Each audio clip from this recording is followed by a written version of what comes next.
Yo, what is up guys? Welcome back to another Reverse 1999 episode. This is episode 100 for Reverse 1999, so that is very exciting.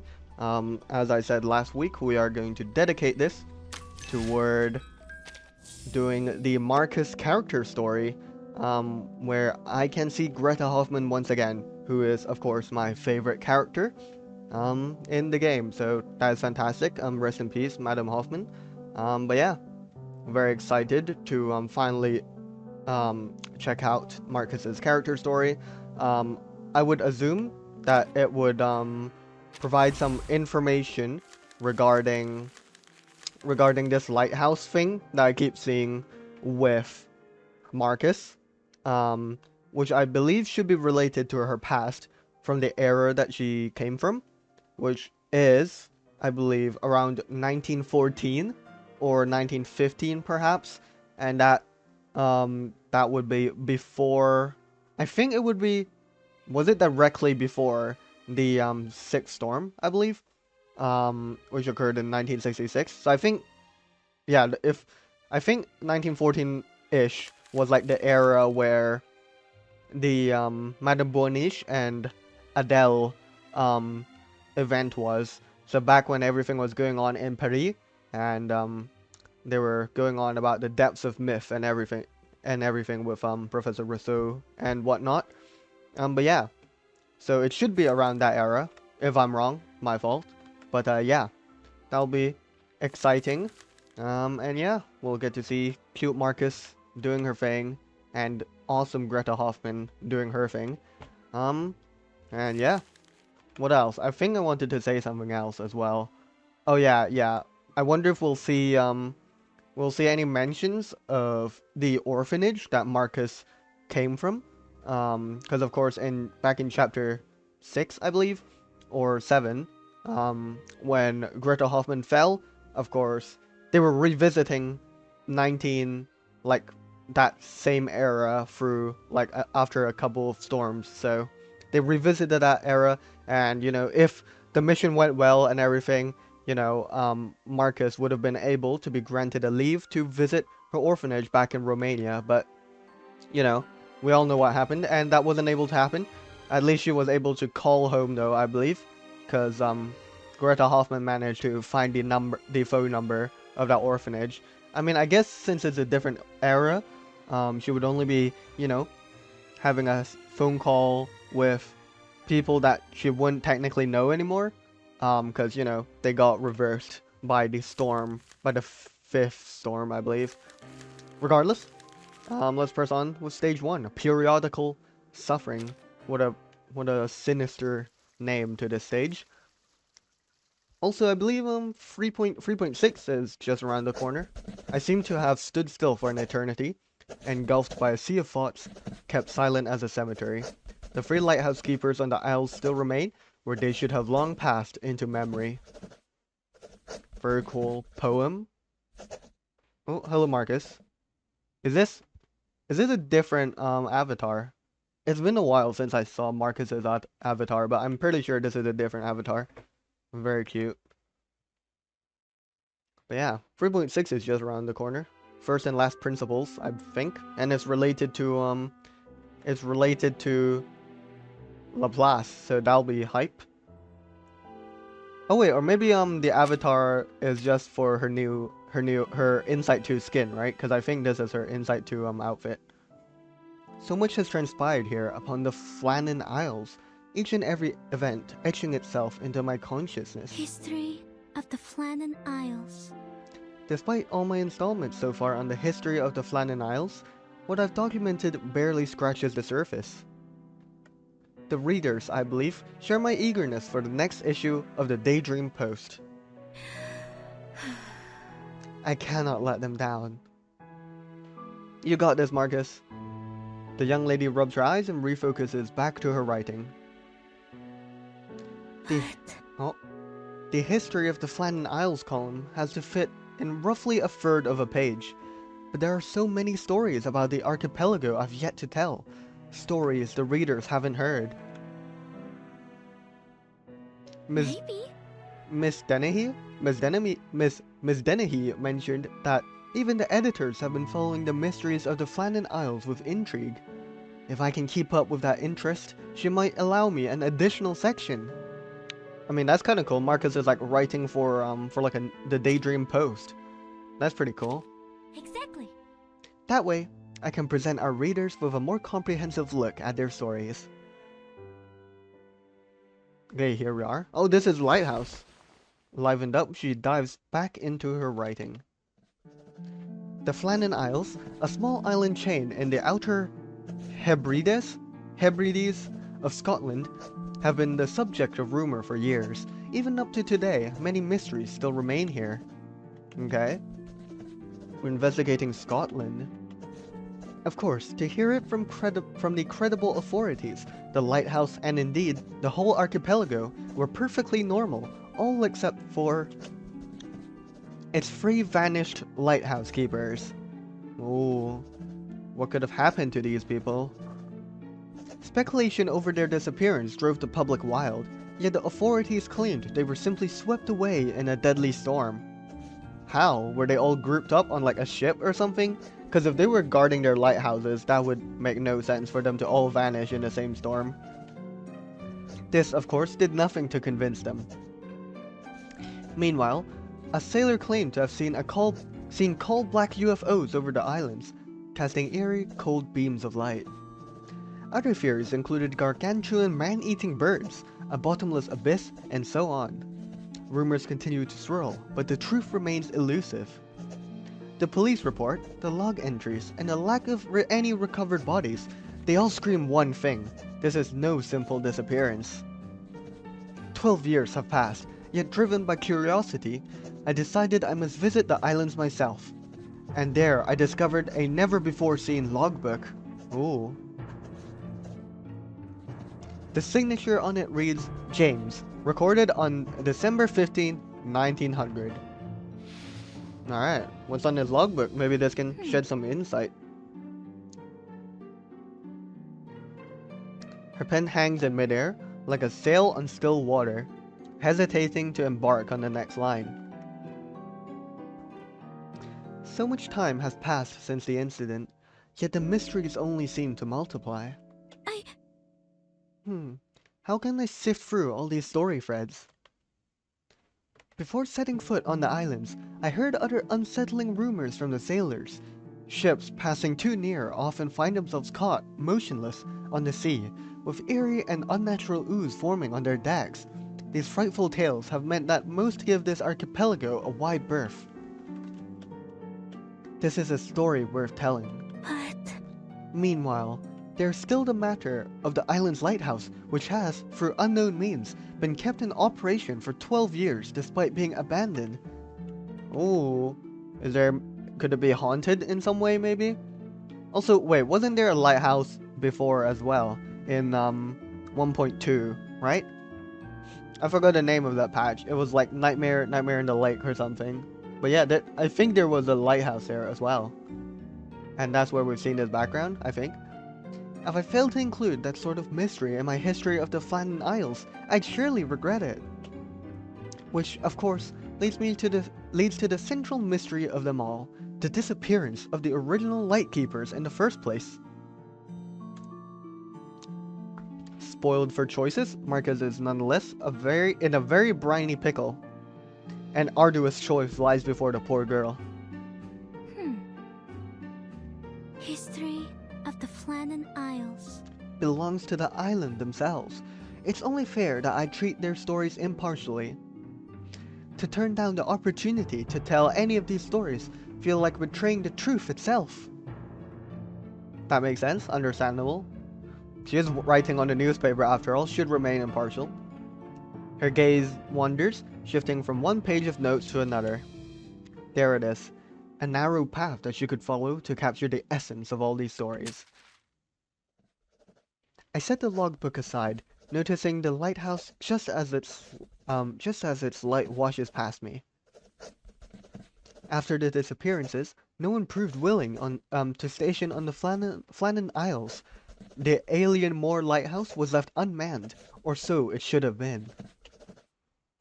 From the base of the lighthouse, I walked step by step upward, Curiously, I notice the wooden stairway beneath my feet appears to be meticulously well maintained, and stranger still is the warm yellow light spilling from the apex of the tower. How bizarre. Where's the electricity even coming from? Oh dear. They all silently, yet truthfully convey an astonishing revelation that this lighthouse has been running just as well as it had, since it was abandoned 12 years ago. My footsteps falter, nearly tumbling backward at the realization, yet how could I believe all that I'm seeing? Nevertheless, the slippery moss and weathered scratches adorning the grounds prove with cold logic that 12 years must indeed have passed here. Oh. After composing myself, I decide to begin my exploration. Oh, just before I lighted, I sounded the ship's steam whistle to signal to passing vessels, if there were any. Then, I took the 3 remaining files, did it say? Flare, sorry. If misfortune befalls me, at least the Maritime Police can collect my body here within a week and have my story publicized, if that must be my last humble contribution to the world. Damn. Okay, James. Or this should be James, right? I think. Because she's reading off the logbook. Or is this just Marcus speaking? It's in quotation marks, so I'm going to assume this is reading off of the logbook. Because I don't think Marcus is doing all this stuff with the ships. Stepping back onto the island, I no longer feel as relaxed as before. A touch of fear and sorrow occupies me, but thankfully, my heart still harbors the courage to strive for knowledge and human progress, and to unveil the truth of this mysterious place. Door locks won't bar my way. I deftly climb through a window, entering into a clamped space that, by all rights, should have been long forgotten and moldering. Marcus has fully immersed herself in the world she is recreating, wandering freely along the blank page, then back to the ink-stained words.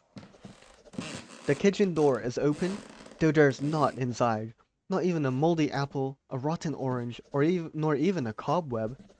My mind, as yet stiff with anticipation, suddenly and involuntarily relaxes as it stumbles over an idle thought. Perhaps.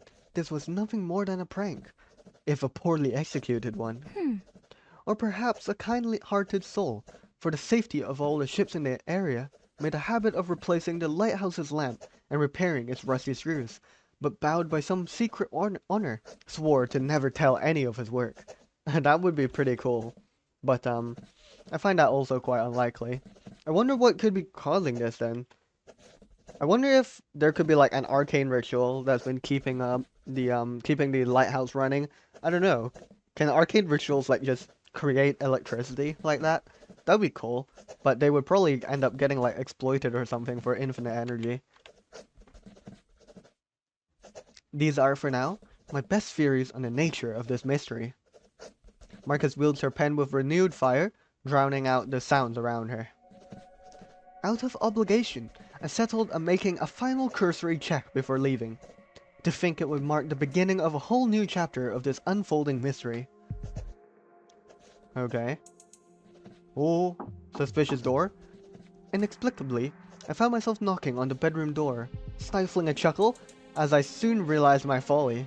Yeah, because obviously no one would be in this bedroom, right? Because it's been abandoned for 12 years, despite the running electricity. But as I braced myself to push open the door, it swings open in spite of me with a grating creak. The sudden movement causes me to stagger and stumble, falling beside the fireplace inside the room. To my surprise, the cold dust under my palm holds a comforting warmth, as if it had come from a dying flame, one that could again alight. Wait, if it's warm, does that mean the fire just went out? Does that mean like someone was recently in the bedroom when good old James here came along? What's that flash of light? Two figures formed just beyond my vision, at first pale and translucent, but gaining substance as if to match my palpable fear. Are you ghosts? The pair of specters suddenly shriek, as if in terror. You can see us? and we face each other dumbfounded before a series of knocks come from outside, steady and deliberate. Oh, this is creepy. Oh dear. It's like a horror movie. It's exactly like 1.2. Wait, is this like real life? Maybe like someone's knocking on the door near Marcus. Yeah, maybe. I wonder who it could be then. The knocking is no longer just a figment of the author's recollection. Yeah. Ms. Marcus. Oh, who are you? Got a nice voice. Anyone in there? Oh, yes. A moment, please. She hurriedly gathers the papers now scattered across the desk, stacking them aside neatly. As the void outside had grown impatient, she cautiously pulls the door open. Who is outside? Oh, here we are. I'm familiar with this background. I've seen this picture with Greta Hoffman and Marcus on it. Ms. Marcus. Hello, Foundation investigator. The man before her, with a stern gray and neatly patterned tie, nods courteously. Greetings. You'll see here I've been sent by the St. Pavla Foundation. I am the investigator responsible for registering all arcanists in the Alien Star region. His tone is flat and official, but his bearing exudes an air of entitlement and pride. Okay, so I think this is back when Marcus was back when Marcus was in like 1914 or 15-ish, like back before the Fifth Storm, I think. Because I don't think Marcus is aware of the Foundation just yet. But that's kind of cool. She was already in charge of writing a paper back then. Very cool. A newspaper, sorry. What is that? The Foundation? The significance behind that name has clearly been lost on a young lady. Ooh. I wonder how they just found out about Marcus just being here, though. I wonder. I guess maybe the people at the orphanage like told them or something. I don't know. This is a very nice picture of Marcus, though. Let's press on to stage 2. A lone bird or a gray dog. Who's the lone bird and who's the gray dog? Maybe Marcus might be the lone bird. The two arcanists at the door exchange identical puzzled glances. The growing tension of the moment proves too much for the columnist to handle. Oh no. Have I misspoken? It's all my fault. Oh no. Was I so immersed in my writing that I neglected this gentleman's summons? I don't recall how many times the door was knocked. Was it 2? 3? 5? No, perhaps more than that indeed. Perhaps. The sound of the door seems more muffled than usual. I should write Miss Dennehy to see if she might buy me a doorbell to send along with my fee. Oh, she's so cute. Look at her blush. But to travel all this way to nowhere is nowhere near convenient. I doubt anyone beside the post would deliver here. Her thoughts wander further and further, only to be brought back by deliberate and expectant cough. Ms. Marcus. Allow me to get straight to the point, Ms. Marcus. The way he says Ms. Marcus is kind of funny. Our records show you've not left the Flannan Isles in some time. Okay, right, so she's already on the Isles by now. Oh, yes. To be candid, this choice of accommodation has caused a bit of an inconvenience for our registrations. Most arcanists, at the very least, will frequent a bare minimum of social events, like the grand exhibitions or the festivals in Edinburgh. Lady Nellie Melba's divine voice echoes in theatres from Europe to Australia, and if nothing else, the Highland Games attract thousands of spectators and participants every year. Somehow even the dreariest of my colleagues find time to celebrate these occasions, at least on occasion. I mean to say, the world is filled with all kinds of wonders, and forgive my directness, Miss Marcus, but you ought to consider seeing more of it, and I hesitate to mention, damn, he really just showed up and just called Marcus a shut-in. The man's barrage of verbiage overwhelms the reclusive lady at the door.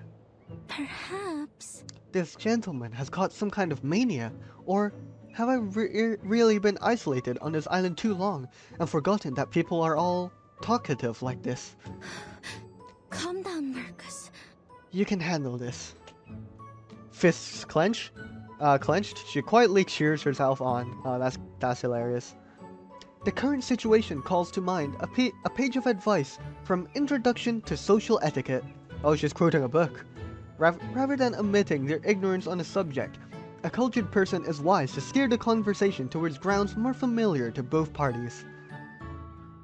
And for this gentleman, a most suitable topic would be work, foundation, arcanus.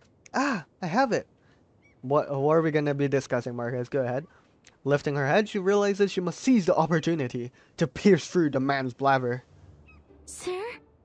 I believe I heard a lot about your foundation when I was in the orphanage. Okay, yeah, so she already left the orphanage, which makes sense because she's in Scotland now, and Scotland is far away from Romania.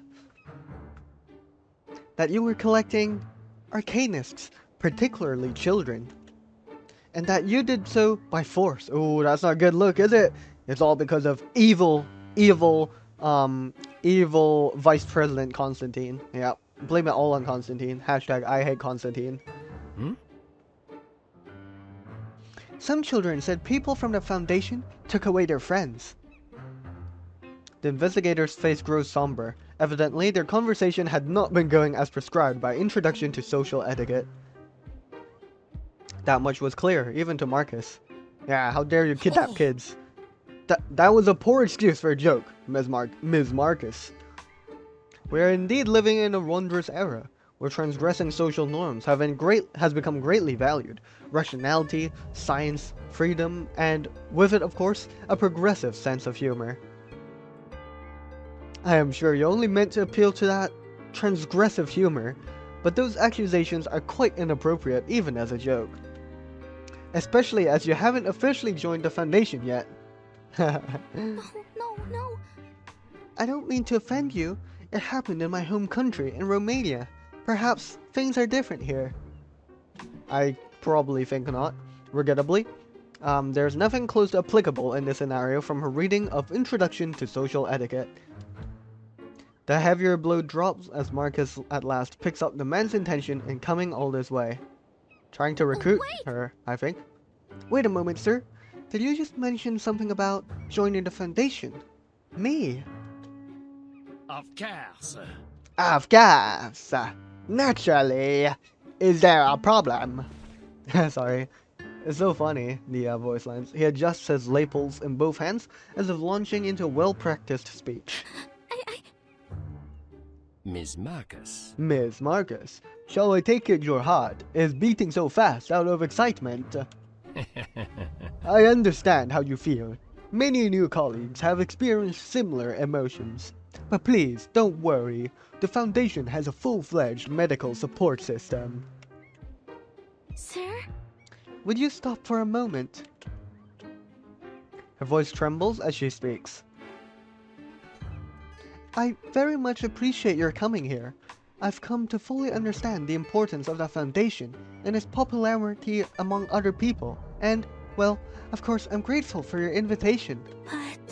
But as you can see, I currently have some unfinished tasks at hand, which are related to my dream. Ooh. I wonder what this dream is about then. Is it related to her work on the newspaper? What was it called again? The Daydream Post, right? I mean, it has dream in it. Maybe she wants to become like a renowned journalist of some sort, maybe, or a newspaper editor, perhaps, in some manner.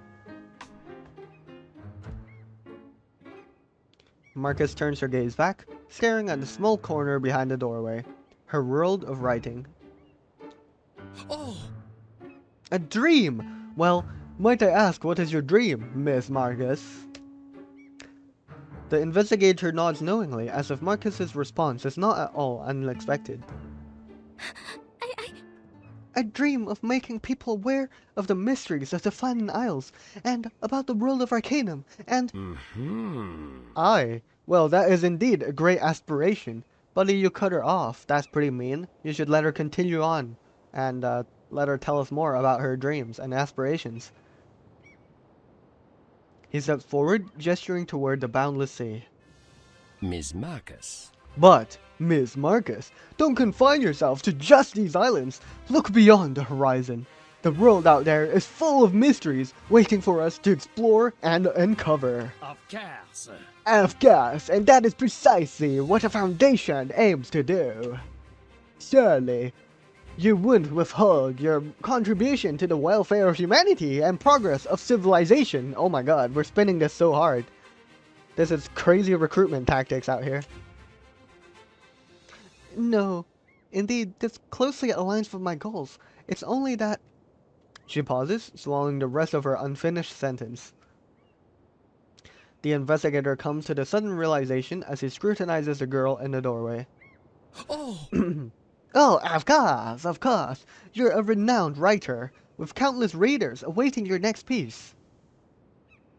Marcus hurriedly waves her hand in denial, a noticeable flush spreading from her ears to her cheeks. In fact, No, in fact, I'm just a greenhorn columnist. Allow me to make my pitch again. The Foundation possesses a great multitude of literary works from all over the world, be they about humans or arcanists. Upon joining the Foundation, you only need to fill out a book request form, pending approval from our supervisors and administration, and then you can read our catalog to your heart's content. I mean, that sounds good, I guess.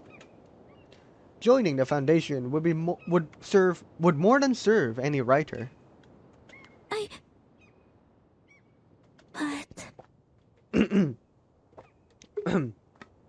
But there are still so many people curious about the events that occurred here. Stories I've yet to write. More importantly, James, Thomas, and Donald, my friends, they're all counting on me to tell their stories about these islands. Oh, okay. I guess they would be friends from the orphanage, potentially? That's cool. sorry. My work here is not finished. I mean, that's pretty respectful. She gasps as if dislodging a boulder from her chest. Oh, why is this music playing? The man frowns, his disappointment evident beneath the polite exterior. All right. As you wish, madam. I will faithfully report your choice to my superiors. My choice? She panics again. No. I mean, I haven't made any choices yet. I only hope that you might give me some time to consider your proposal. I promise it won't be long. Whether moved by her nearly pleading tone or swooping in on his pitch again, the investigator clears his throat. But... As you wish. But I would caution you that the Foundation's enrollment capacity is limited. Bro, what is this, manipulative, recruitment tactic? We're just gaslighting her into joining us, almost. Should you tarry too long in deciding, you may find yourself waiting outside our offices, wishing you'd taken our offer sooner. When you've made your mind up, send this to Alien CR. No need to write a specific address, just the Foundation will do. Okay, personal resume, damn. Job application. He hands Marcus a letter with a checkered pattern, then turns abruptly without looking back. Left alone, the girl sways and collapses to the ground. The blank form is clenched tightly in her hand, creased with worries. The Foundation is a renowned organization, one that possesses a significant number of arcanists like me. It might be a source of insights for my future work. Not to mention, the Foundation's colossal collection of books both on Arcanum and human society. But Still, I have to think about my readers. They'll be waiting for the latest stories from the Flannan Isles. Not to forget that Miss Dennehy holds great expectations concerning my work. Oh, lots of pressure. history of the Flannan Isles. How could I disappoint them? Won't anyone help me with this conundrum? Is a good word. We should say conundrum more. Her faint cry fails to travel far. It even fails to drown out the sound of renewed knocking. Again? I swear the guy literally walked away like mere moments ago. Could this be Greta Hoffman? Hey! Oh, Thomas. Ahoy, Miss Marcus. You're finally awake. We thought we might find you sleeping outside again for the 13th time. Okay. I wonder why their avatar is a bit like blurry. Because I think this is I don't think this is a recollection. Because I mean I thought it would be cool if this is all like, you know, a dream or recollection of Marcus's memories, but which is why like the face could be a bit blurry here, but I doubt that. I just don't know why their face is a bit blurry. Regardless, I mean Thomas, that's one of Marcus's readers, and I guess, you know, maybe not all of her readers have to be from the orphanage after all. And your eyes, and with your eyes still open. Hello, Donald. Another voice adds to the chorus of cooing over Marcus. Everyone? Ah, nothing unusual, is it, boys? Our wee Marcus has always been good. As sticking her nose around looking for things she can, what do you call it again? Hi, read. Oh, hello, Mr. Thomas, Mr. Donald, and Mr. James. You break our poor goosey hearts, miss. Did you hear our footsteps rushing over to you? Marcus gives a quick glance at the Freeman's feet, which are nearly transparent and hovering slightly off the ground. Oh, okay, so maybe they're all like ghosts after all, and she's like reading their existence. I don't know, I'm making things up. But maybe they're not actually alive anymore. Sorry. I'm sorry. Right. No time for beating around the bush, Cuddies. Give the letter on over to the lass. I bet it's another admirer heaping praise on our Marcus.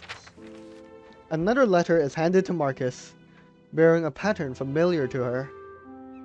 What's that pattern? Would that be from the orphanage or something? Don't worry, Miss Marcus. We were good, just as we promised. We remember the tongue lashing you gave us when that last postman took a tumble into the water from fright. We were quiet as church mice around the postman lately. Hey, Donald. He can attest to it, what with him always hiding at a distance like a right coward. Oh. What? They called me a coward, but I promise you, Thomas hadn't spooked him. Nary a bad face nor wink this time. Still, the postman turned tail the second he tossed down the letter.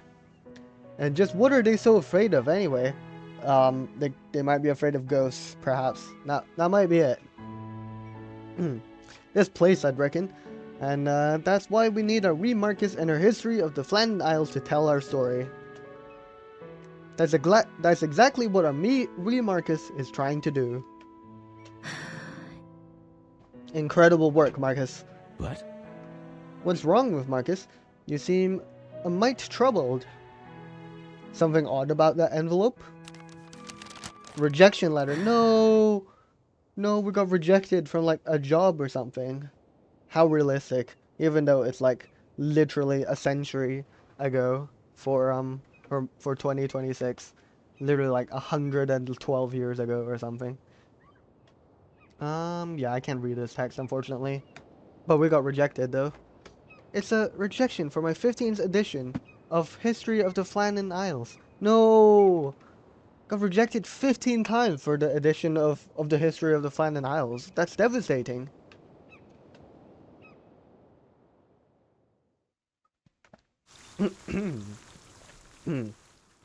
Yeah, that's really unfortunate. It seems like she's been spending a lot of time trying to write her History of the Flandern Isles, and she's really struggling because it got rejected for the 15th time now. That's really sad. Let's give her a pat on the head. Let's press on to part 3, Free Islands, and I guess the free lighthouses that accompany them. And I guess I guess James, Thomas, and Donald would be the free lighthouse keepers who disappeared. That would make sense. because they're all ghosts, of course. The rejection letter shakes in her trembling hands. We regret to inform you that after discussion by the editorial board, we will be unable to publish the 15th edition of your History of the Flannan Isles. We would like to share with you our primary concern regarding this edition. Since its publication, History of the Flannan Isles has garnered intense discussion among our readers. We are well aware of their curiosity about the mysterious archipelago and of your skillful writing. It is indeed in this hope that we ask you to revise your latest edition to reveal the truth about the Free Lighthouse Keepers in greater detail. Cannot be understated that we are by no means doubting your capabilities, Miss Marcus, but with their limited understanding of Arcanum, most of our readers have expressed that they are more interested in what happened to the Lighthouse Keepers, the truth.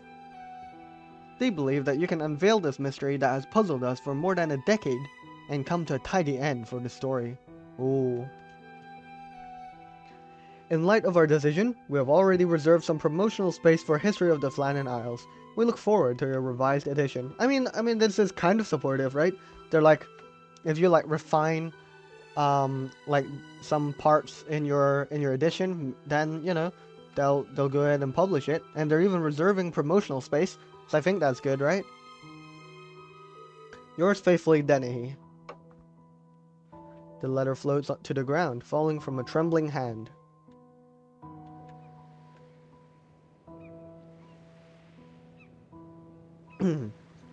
The girl lowers her head, devastation lingering over her. No. I mean, that is devastating still. But Miss Dennehy says she is unsatisfied with the latest edition. But aren't these stories all a part of uncovering the truth our readers are expecting?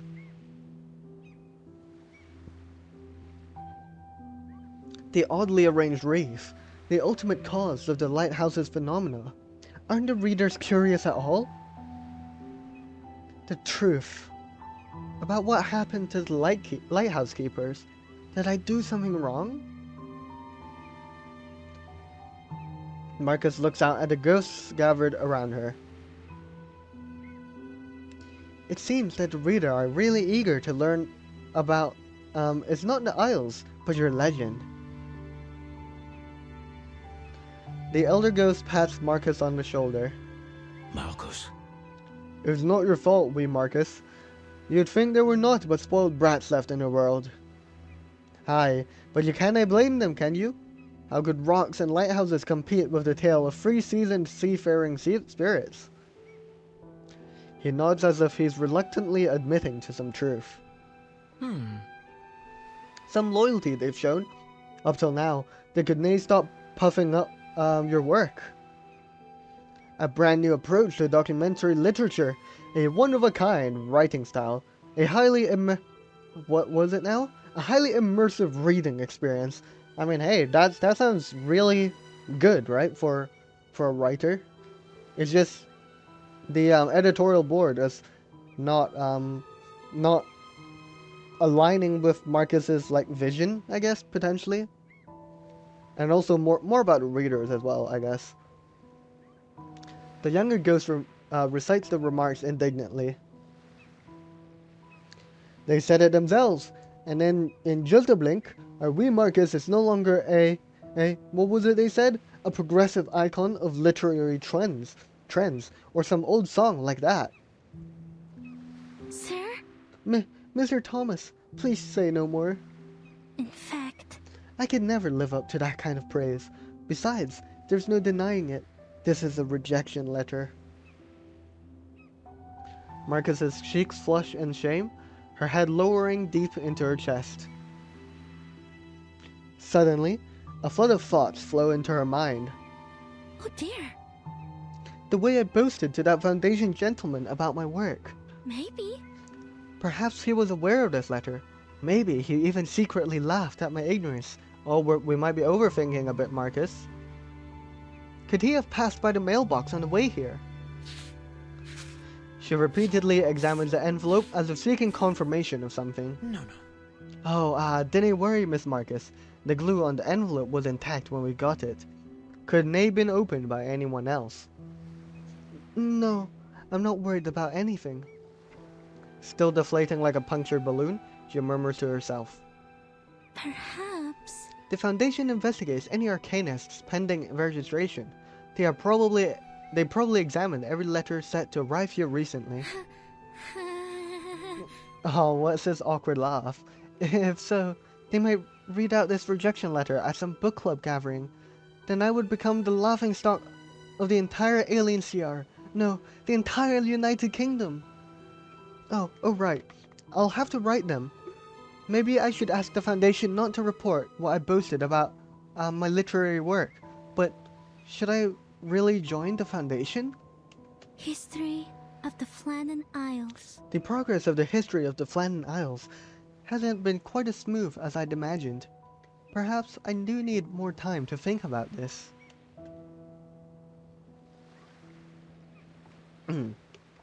Oh, but that investigator did imply that the Foundation is not particularly patient. Would they take my indecision as disrespectful? What a conundrum indeed, Marcus. Lightheaded and drained, she braces herself with a fainting step. The spectral sailors scatter around, lifting the falling letter from the ground together. Marcus. Raise your head, wee Marcus. I'm sure the lads and I can help. Oh, that'd be fantastic. How could you guys assist? In my admittedly humble ken of writing and reading, isn't it so that writers place their most interesting content at the very beginning, so that they grab their readers and keep them reading? Ooh, the hook. So what if you're baiting them in with are the likes of rocks, seagulls, and lighthouses? Well, they're not so much the kind to seize your attention, eh? He gives his chest a few pats. Now, my humble self, on the other hand, I've lived here for decades. Not to mention I've been here not living for a decade more. I reckon the memories I've got tucked away could make for some pleasing bait indeed. The quiet ghost timidly speaks up. I think maybe James is right. Maybe you could write just a wee bit more about our stories if you like, that is. I mean, that would be cool, you know? I mean, I guess people might question where she got this information, but it could be some exciting new insight to add to the story of the Flannan Isles. I mean... I only mean we spend a lot of time on the islands. People don't need to come here in person to see what we saw, or to hear what we heard. Maybe this could clear out all the fear. Maybe make people curious. His suggestion, though a whisper, speaks volumes. The other two ghastly gentlemen look at him in proud approval. Great. Exactly. They must be quite curious about my past. And of course, more than happy to let these youngins glean something from old James yarns. Now that's experience. See, the mind of a seasoned sailor like myself is filled with heart-stirring stories. Aye, I could go on for days. He proudly strokes his mustache, preserved in spirit, exactly as trim and refined as the old sailor himself. Oh! You're pulling my leg, mate. Fat chance they'd give you a barnacle's bottom about those ancient salty fishtails of yours. Intentional or not, the bickering ghosts dispel the gloom hovering around Miss Marcus. Sirs, Really? Would you be willing to share your pasts and perhaps even reveal the truth about your deaths? Of course. Of course, Marcus. You're our best and our only mate, besides ourselves. Marcus. I also want to show more of this place to people, before we're completely forgotten by the world. Thank you so much, all of you. Fantastic. She bows sincerely before producing her pen and papers. Alright. Now, where do we start? Aye, that's it. A story from some years ago. Back then, of course, I was more than the humble ghost of a man you see before you. I was the leader of this outfit, and these two were my half-witted lackeys. Yet, driven by our shared honor, faith, and my keen sense of command, we successfully defended these isles from falling into bedlam. We drove away more than a few greedy moneybags who wanted to claim these isles for themselves. Oh, and I recall we once saved a gargoyle that was dying of thirst. Throughout these heroic endeavors, it was wise old Captain James who stood sentinel over these isles until the incident. The elder ghost rambles on, peering over at his lackeys from time to time. There might be some embellishment in that story. Oi, what a load of bilge! If you write down anything this salty old blefferer tells you, you'll nay have a reader left. Sir? Oh, it's not that we don't like your stories, Captain. It's only you went on a bit, maybe. If you don't mind, we can see if the lass likes my story more. You fool. Oh, I belittle your captain's storytelling. Insubordination, I say. Ingrate whippersnappers. Then I listen to them, wee lassie. With my darling navigational narrative, they'll be begging for your next edition. But That's so funny. It's only, Captain, this story, it's not just about you. All fired up, the trio crowds around Miss Marcus, jolting for the increasingly scarce space on her manuscript paper. Gentlemen, please quiet yourselves. We'll do it by turns. Aye, fair enough. Then I suppose I should have my go. I hope you're ready, lass, because I can guarantee I've got the best of the best. Now, it was my first winter on this island. On that fateful day, lass, there had been quite a few folk that had alighted with me. Police officers, some repairmen from the Northern Lighthouse Board. I think one of them scarpered off with my oilskin coke after they finished tinkering with the clock in the lighthouse. Oh dear. So there I was, there watching them from afar, waving at them as you do. Not a single soul noticed me. Well then, if you're sitting, I advise you to see then, something out of the ordinary happened. For there was a sky-shrouding fog that enveloped all the isles around Alien Moor, and even our most advanced telescopes can see but half a nautical mile away. Oh, could this be some arcanist, like related occurrence, like some arcanum phenomena of some sort? Some folk panicked. Ere long, the damp mist soaked straight into everyone's clothes, and that's when I noticed my body had gone and turned transparent. Oh, what? Already? So did the fog turn them into ghosts or something? Then there was a great honking rumble that grew closer and closer. I raised my head. Before me was a gigantic towering wave, with the likes of which could submerge half the island, and a little more besides. Damn near swept away the lot of us. A few survivors threw them into the boats by the shore. I go to wipe the water from my face. Took all but a second, and then I swear on me mum, when I looked up, the fog had gone, and the survivors' boats were all anchored steadily. Must have been 5 miles out. Then it seemed just as quickly as I blinked, they were moving again, racing toward the horizon at a speed of 14 knots or more. How suspicious and bizarre. What could have caused all that? Oh my, that is truly astounding. In fact... Astounding! Hey, maybe. But it's the truth, I'm sure of it. I've kept it locked up tight in my mind since that day. But... Miss Marcus, I don't seem to interrupt. I don't mean to interrupt. Only I don't think that's what really happened. Or Donald, you wait your turn to tell the little lass your story. No need to go mucking mine up. Mark my words, Miss Marcus. You're going to reel in the readers with this story. Everyone's just got their own, like, promotional piece. Provided, of course, that you choose it as a feature of your next edition. Maybe we can just combine every person's story, you know?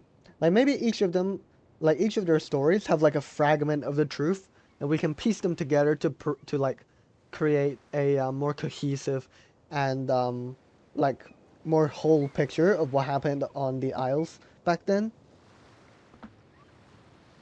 Her motionless pen gives away her hesitation. Marcus.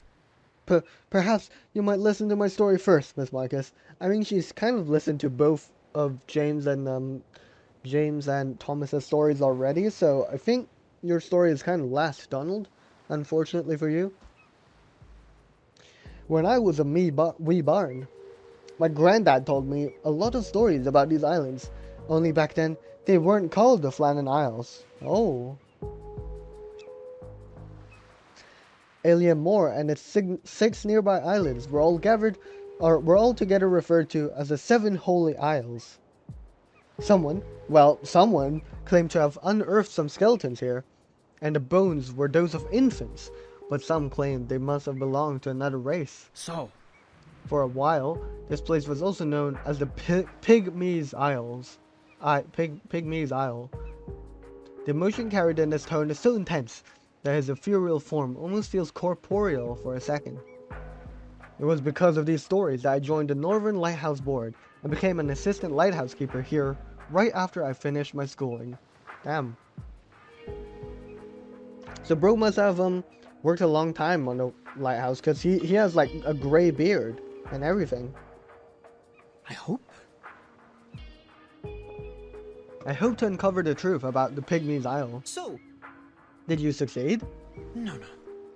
But I managed to find some clues, some signs that there were mysterious animals hereabouts. Perhaps the Pygmies really did live here. The other two breathed a sigh of relief. I'm afraid there isn't much meat on the bone of that tail, lad. It won't be due for the main dish of the wee lassie's edition. He strokes his mustache, feigning a sense of pity. that's right. Sorry, lad, but your story is even muskier than the captain's, and his was rustier than a knight's armor. Damn, these guys are just BMing each other. Aye, it might impress a few old folks, but other than that, it's a dud. Oh, but I have evidence, Miss Marcus. I'll prove it to you. Oh, that's good, isn't it? Having evidence is very effective. The three spooky would-be storytellers devolve into another fruitless argument. These guys are just really competitive about their stories for some reason. They just Now really that's want their story to be experience. to be told. Now, one of yous has the learning to understand the minds of our lass's readers. She needs a proper story from a refined gentleman with a wealth of experience. Okay, buddy. Oh, sod off with your experience. What the lass needs are the events that lead to our deaths, not moldy old sailors' yarns. Oh, aye, memory was it. And you said I was spinning yarns. I've never seen anything like what you described in all my years here. But Aye, we can't go making things up just for a nice story. But well, Captain, I don't suppose you even remember what those so-called gargoyle look like, do you? Unless you do, I mean. Aye. Their debate is headed nowhere fast. I think we ought to leave it up to Miss Marcus to decide. I think that makes sense. The three shift their gazes onto the girl before them. Captain James's recollection is certainly the longest and most complete. I'm sure the readers will appreciate his thoroughness, but Thomas's experiences have the closest ties to the outside world and the mysteries of their deaths, which might corroborate some circulating rumors. As for the story of the Pygmies Isle, it seems like it might have the most rich historical elements. Indeed, if we could curate a story that combines all of these elements, I think it would be pretty cool. All of these are worthy of being recorded in more detail. Her evasive gaze can't escape from the three spectral lighthouse keepers' eager eyes. She finds herself caught between the ghosts and the deep blue sea. Miss Marcus! Her lips tremble slightly along with the manuscript paper in her hand. I will include all of your stories, I promise. Fantastic. I dare not overstate the literary value of this edition. I can only share with you that it is inspired by the experiences of three ghosts, the very lighthouse keepers who disappeared here 12 years hence. Dear Miss Dennehy, I write to you in hopes that this latest edition will prove more than satisfactory. Did I make the right choice? Or rather, did I ever have a choice? In any case, I finally completed my edition. Ooh. And maybe that could mean that she could head to the Foundation, maybe, if she's satisfied with the results of her edition. Oh, I hope nothing interrupts the delivery. Moreover, I hope it doesn't get rejected again. Yeah, I really hope it goes through. Illuminated by the dim reflection of the lighthouse's beacon against the pressing clouds, a heavy stack of manuscript papers is tossed into a lonely, rusted mailbox. Fantastic. Good luck, Marcus. Alright, let's press on to part 4. A fraudster. Who exactly is a fraudster? Who is being referred to as one, I wonder? Oh yeah, happy music.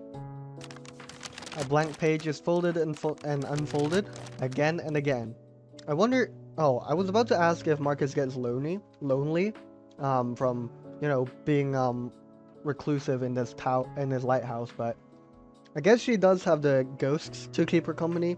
But I wonder if she has any living company ever. It doesn't seem so, so that's unfortunate, I guess. But I mean, she's having her time. She's having a good time, I guess. So I hope she gets an acceptance letter for her 16th edition of the history of the Isles, Flannan Isles. Oh, I forgot the name. Sorry. I took a quick break to get some water. Flannan Isles. Sorry. Yeah. Her hands repeat this action unconsciously as Miss Marcus murmurs anxiously to herself. Theoretically. My latest edition of the history of the Flannan Isles should have been published in the Daydream Post yesterday. Oh, wait, so it was accepted then by Miss Ennehy. That's good, but there seems to be some sort of delay in publication. But I know that if the editors weren't satisfied with the entry, it would have been rejected 2 days prior. But Mr. Thomas said we've already received no letters at all as of yesterday. So it passed the editor's review. It must have. So I should let myself feel some relief. Thanks to the help of my ghostly friends, this latest edition covered some truly extraordinary topics and gave the readers an opportunity to better understand the Flannan Isles.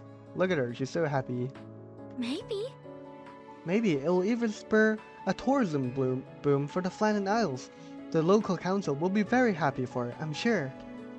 And Miss Dennehy, well, she'll be editor of the year and get a substantial bonus for her tour of Europe. I feel like we might be overblowing the potential success of the Flannan Isles, maybe. But we'll see. She provided me with so much help in writing the history of the Isles and in life more generally. She most certainly deserves this. I hope she'll find time to send me a few new books during her trip. But what about you, Marcus? What will you be doing then, if the Flannan Isles becomes a success? Would she stay in this tower, or will she, go join the Foundation or something else? I've never really had the chance to read the completed anthology of Sorry for Sarah. Mr. Elias is truly ingenious.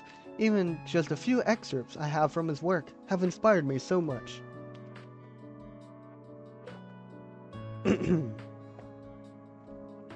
She muses to herself, losing herself in the tranquil depths of her world of literature.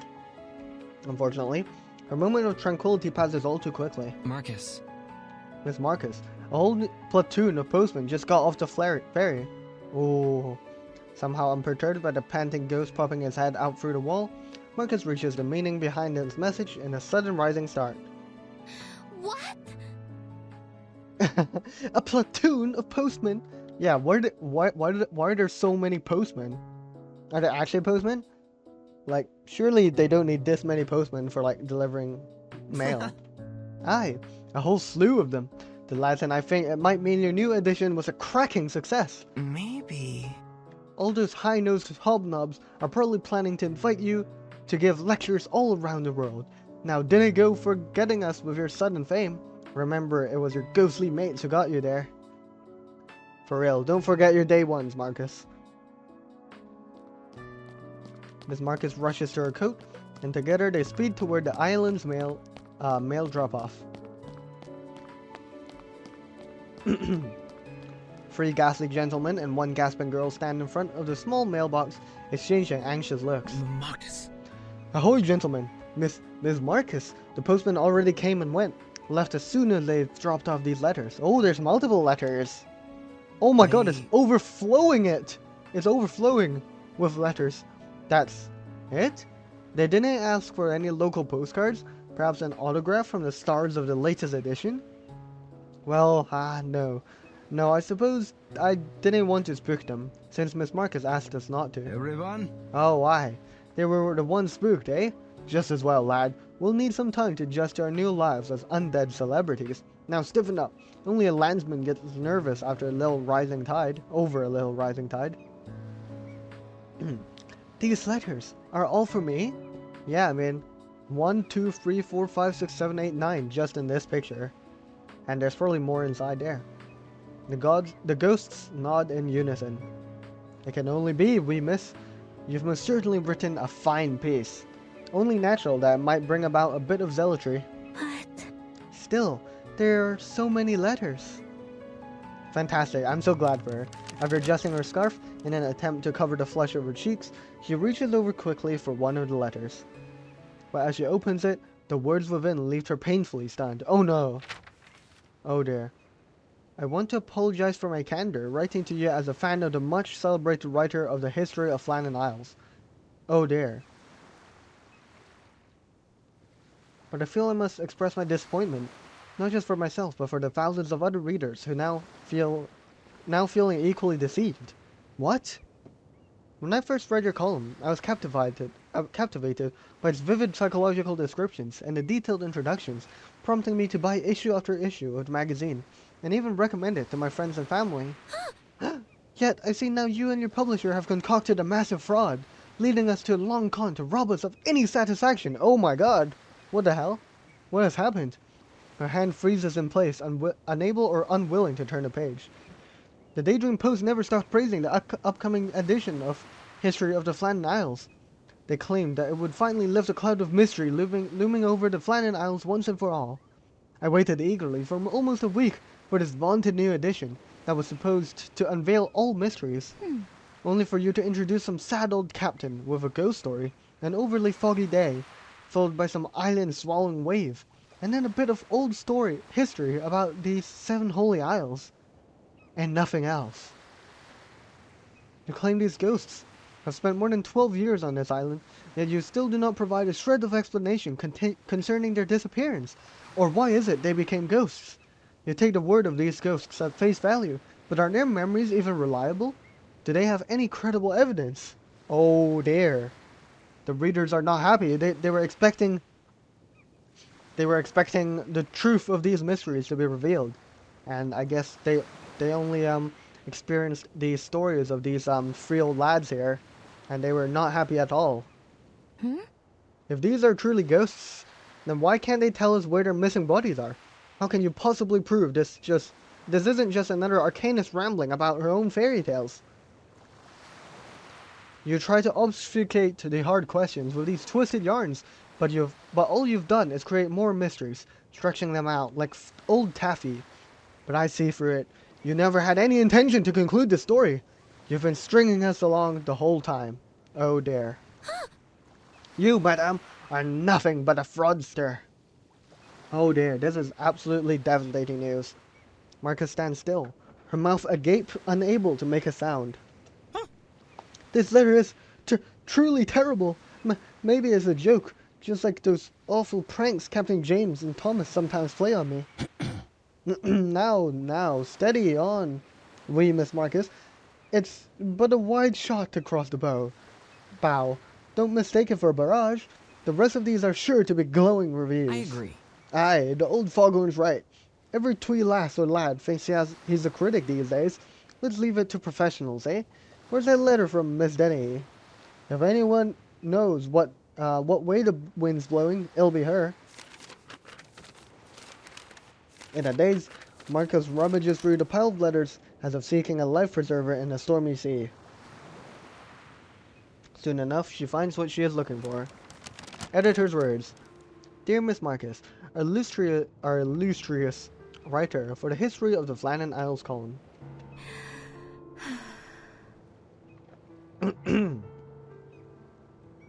Dear Miss Marcus, first, as a matter of business, I must admit that yesterday's issue of the Daydream Post featuring your history of the Isles was a tremendous sales success. Oh my god, I see how it is, Miss Denny. So she must have, the paper must have hyped it up.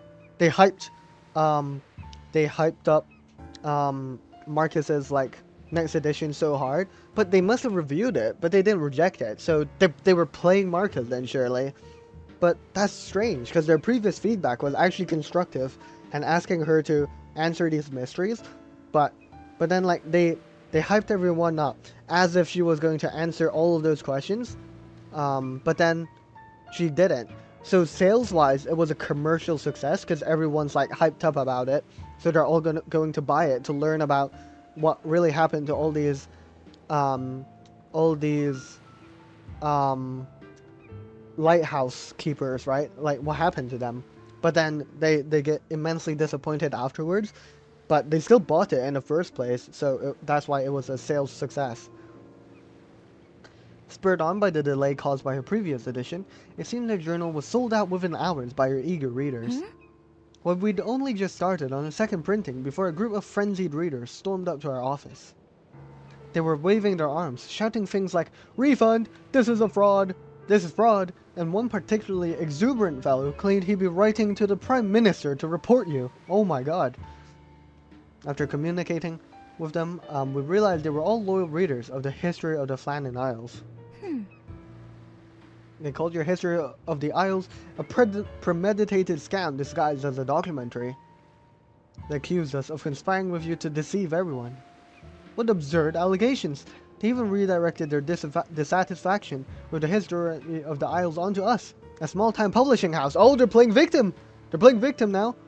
To be perfectly candid, we did launch a significant promotional campaign before the release of this issue. That's high-key your fault. On their fault, I mean. However, it was not a hasty decision. It was out of our trust in you. And we're lying. The corporate bozos are lying to us. You promised us in your submission that all your descriptions were based on the first-hand experiences of those directly involved. You are responsible for their authenticity. Regrettably, things have now developed beyond anyone's imagination. We believe that if you cannot sufficiently meet the reader's expectations in the next edition with a sensational conclusion, or some sort of revealing of ultimate truth, otherwise, you may need to consider a new pseudonym, or perhaps a change of subject beyond the Flannan Isles, or more simply, give up on the job altogether. Oh no! We're gonna lose our job! We sincerely hope you consider our advice above. Oh dear, it's all come crashing down. And so has she, it seems she must have collapsed. The bitter sting of the letter saps the strength from her legs, as she collapses slowly onto the ground and into a heap.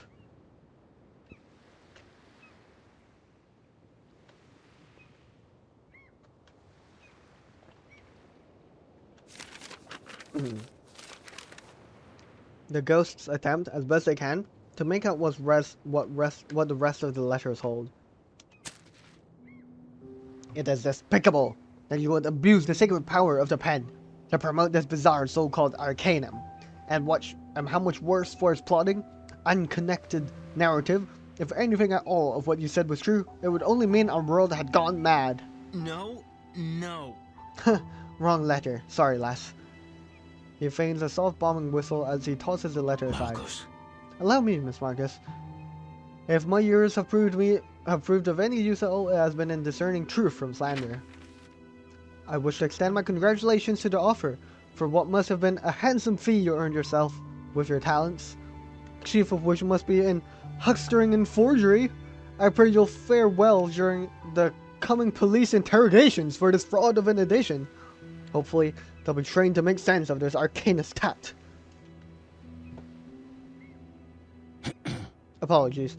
It seems wisdom does not always spring from age. I think maybe I found one that isn't quite so terrible. Really?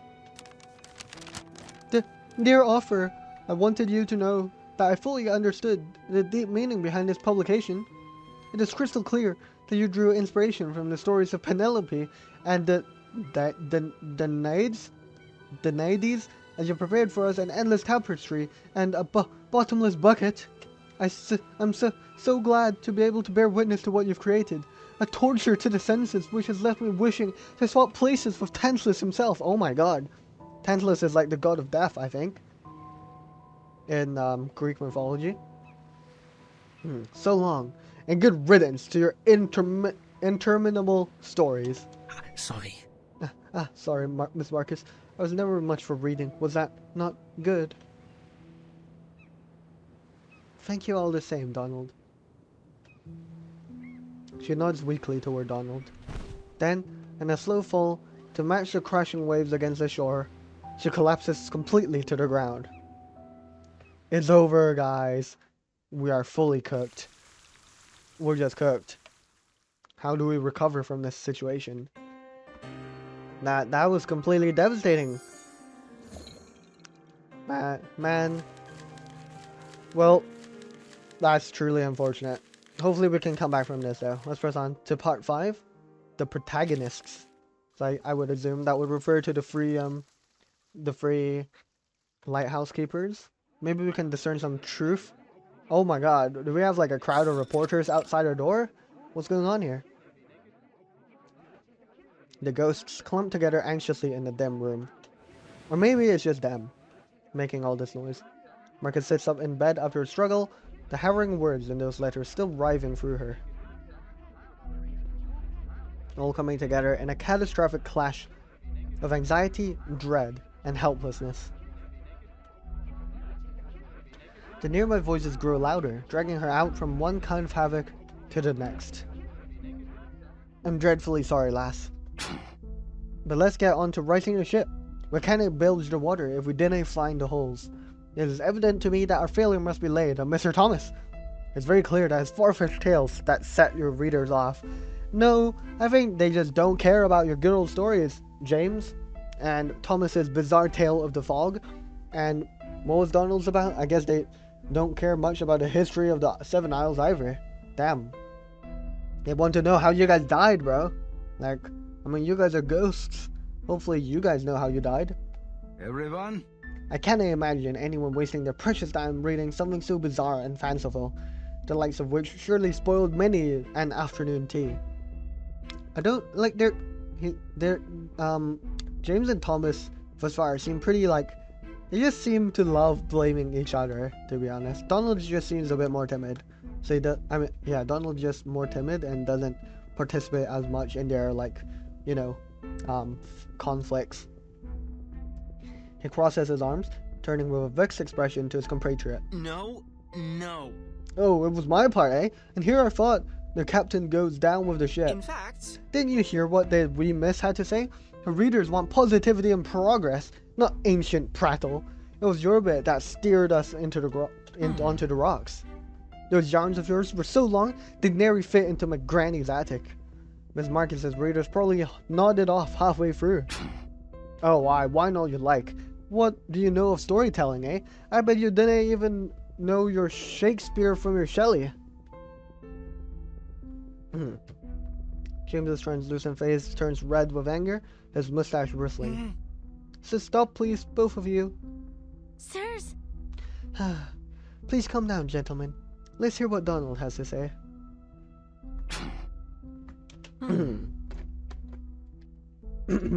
Sorry. Well, I don't mean to speak out of turn, but lying is a worse sin, so I speak I must. I reckon it was both of your stories that did this. Captain, your story is nothing more than a chance for you to show off. You distorted the truth, even when it went against what Thomas described. But... I think that our story, Miss Marcus's work, I mean, it should have focused on the mysteries of the Flannan Isles themselves. That's right. Well said, Donald. And you, But... Thomas, your story had just as many mistakes, just of a different sort. You did exactly what Miss Marcus's readers said they hated. You gave her story with mysteries, aye, but no ending. How could anyone be happy with that? I just said what I knew, nothing more. No lies, no reservations. 12 years and more we've been on this island. Still, you both know nothing about this place, about anything.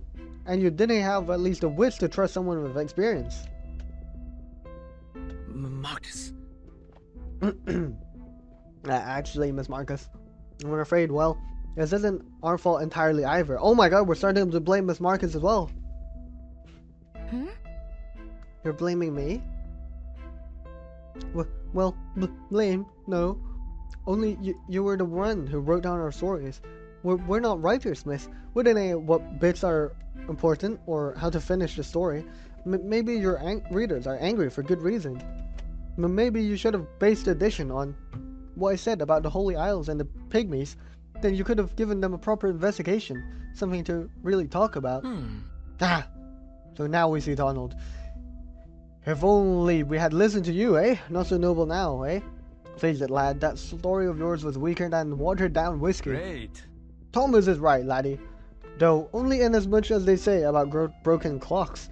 The truth of the matter is clear, lads. The wee miss should have only used my story. Oh, there's so much conflict between these three guys. Excuse me. Oh, and what makes you say that? Blah, blah, blah, blah, blah, blah, blah. I'm angry. It's all your fault. Bad story. Grr, angry noises. No, it's not right. Please stop. The spirited voices of their heated quarrel engulfed the entire room. In her despair, Marcus begins to question herself. No, don't question yourself. When exactly did a story of mine turn into catastrophe? Was it when the deluge of angry letters arrived? Was it when I submitted the revised manuscript? Or was it when I hesitated to choose between their stories? Can I do it? Maybe I'm not truly cut out for this job. No, the self-doubt. When I began writing, I wanted to record everything, every piece of knowledge, especially those lesser-known facts, things that might be lost in time, that might go silent if I wasn't there. Stories that could be exquisite, delicate, captivating, or at least relatable. But what has all that work brought me?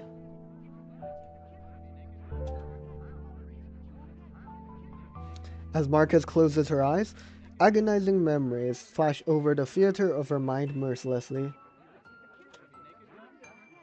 Her dream seems to be pulling further and further away from her. I dreamed that my work would help humankind to understand and accept Arcanum. But now my column is being bashed by my once loyal readers. They even stormed the Daydream Post. Poor Miss Dennehy must have lost her chance at the Editor of the Year award. Perhaps. Oh, what if this leads the entire community to distrust any future writing related to Arcanum? Or worse, those who still read them might become labeled as occultists or lunatics. Then human society's discrimination against arcanists might grow even more severe. Not just in the Flattened Isles, no. Maybe against the entire Arcanist world. And I will be the catalyst whose horrible writing divided our two races even further. I mean, that sounds absolutely terrible. But I feel like she might be exaggerating the effects a bit. But, I mean, it's still definitely a possibility. But I think she is overthinking a bit. Due to all the anxiety that's welled up inside her. It's okay, Marcus. It's all my fault. No. Excuse me. Marcus covers her face with her palms, but no amount of self-pity can drown out the squabbling spirits.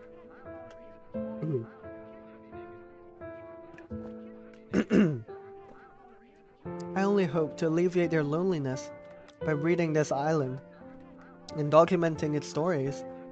I just wanted to share them with the world. Why? But now these ghostly gentlemen, protagonists in my latest disaster, are tearing into one another before my eyes. My writing didn't bring them happiness. It intensified their misfortune. No. But all I wanted to do was tell a fascinating story. She lets out a loud cry from her corner, hoping to silence the continual bickering even for a moment.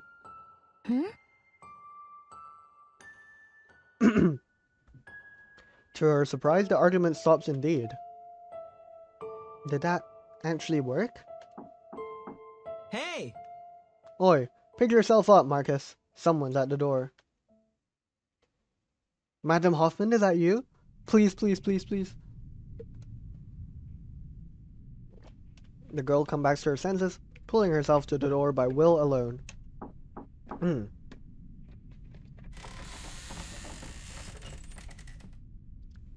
A figure, at once familiar and strange, stands before her. Good to see you, Miss Marcus. Greta Hoffman! Yay!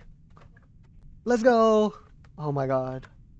It's been so long since I last saw Greta Hoffman. She's so cool.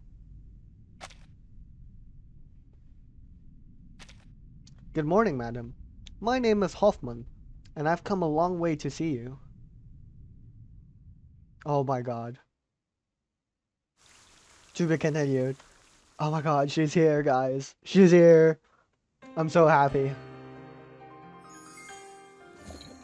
Oh, Greta Hoffman. Greta Hoffman. I wonder if... I might even consider pulling Enigma. Just because he's Greta Hoffman's sister. Sister? Sorry, brother. I might do. But I probably won't use him in any combat though. I mean, I do have Marcus as well. I could end up using her maybe at some point. The figure of a woman dressed in a long brown coat walks ahead at a steady pace, followed by the nervous young lady. Excuse me? Are you from the Foundation? Yes. It seems I will be able to skip my introduction. Hoffman nods, seemingly ignoring or neglecting the panic in Marcus's tone. Sorry. I'm so sorry for having to make you come all this way. I will respond to the Foundation as soon as possible. I promise. Hoffman halts her step and turns around. Her puzzled gaze accurately catches Marcus's evasive eyes. Mm-hmm.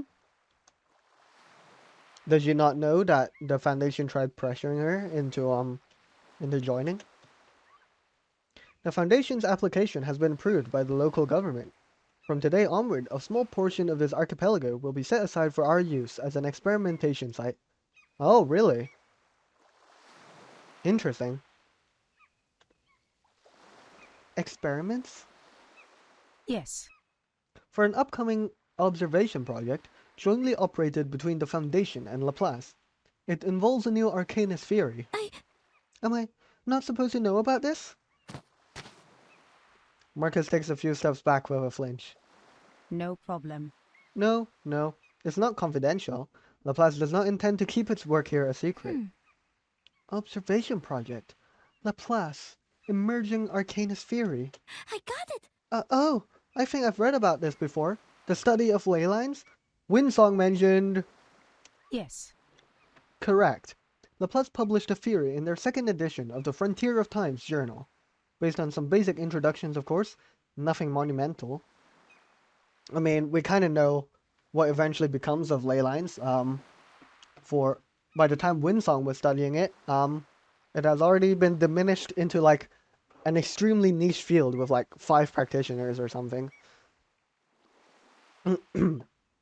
Hoffman nods, nonplussed by Marcus's breadth of reading. The Foundation will be responsible for this project's application procedures and field confirmation. Of course, we will aim to minimize any impacts on the natural surroundings as much as possible. He turns around to look at the solitary tower perched on the cliff. Should you, or they, have any concerns, please contact our Alien CR branch for further assistance. So, you're not here about my investigation? My sole task here is to survey the Flandern Isles. I have no time nor inclination to meddle in the affairs of some unregistered arcanist. The lingering specter of the other investigator finally fades from her mind. Of course. My visit is not part of any assigned mission. I see. This is out of my own interest, as a reader. Oh my god! Madame Hoffman reads Marcus's history of the Flandern Isles? I did not expect that. That's cool. I think. Maybe she'll give Marcus some tips as well. What? Oh my god. This is just such a cute voice line. I need to hear her say that again. You read my column? What? I'm sorry, it's just so funny. I want to hear this a few more times. It's so cute. Yeah, that's hilarious. Mm-hmm. Yes. From the first edition to the very latest, I must say, they have been very informative. The horrifying letters from before seem to have grown wings, ready to swarm Marcus once more. I mean, I guess that would make sense, right? For Greta Hoffman, because I guess since she's like a human, I guess she would read up on these news articles and like information documentaries type stuff to learn more about the Arcanist Road, considering she works for the Foundation. So I guess it would be some sort of passive like passive knowledge that she could be gaining, which would be helpful towards her work. You know what I mean? She bows her head as if awaiting the imminent drop of a guillotine. Out of curiosity, I went through the trouble of finding some of your earlier works. You have covered a wide range of topics in great detail. Unfortunately, it seems the space provided to you by your magazine has been, till now, quite limited.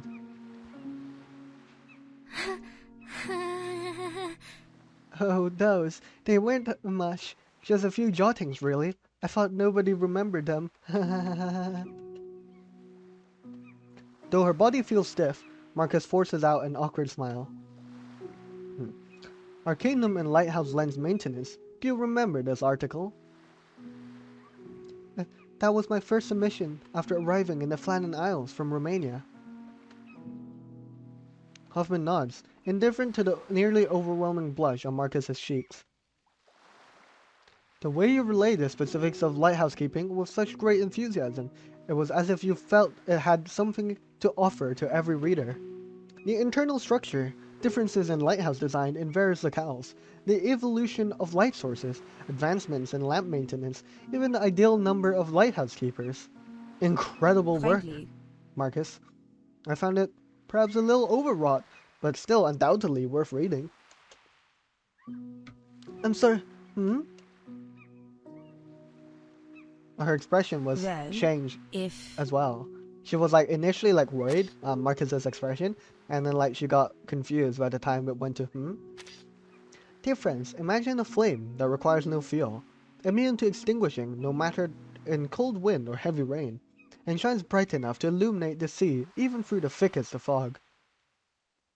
Might we then be able to save on nearly a century's worth of gas or electricity expenses, and redirect those funds to more pressing matters? I think Greta Hoffman is from has survived the storm before, right? So she is from the future, or she has seen the future, I believe. Yes, of course she did. What am I saying? She was back there, even back in 19, like, I don't know, like back then. You know how like um 77, and like Sophia's dad and everything. I think that was way back when, in like the second storm or something, or the third storm or so. So yeah, she definitely was around like way earlier on as well. So she would be able to read into this, and surely that that would be where the future of electricity lies, perhaps. As it happens, on a small island surrounded by warm waters, there exists just such fiery critters. These docile and nocturnal creatures could well be suitable for use as endlessly reproducible light sources. Oh, cool! So this is like an arcanum, like an arcanum version of potential like infinite electricity, perhaps, or just for light in this case. There were many more descriptions like this. I'm surprised you remember them so well, Madam Hoffman. Oh, is that the first time she called her Madam Hoffman? It might be.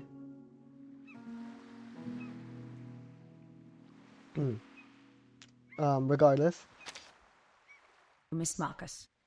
you must understand one thing.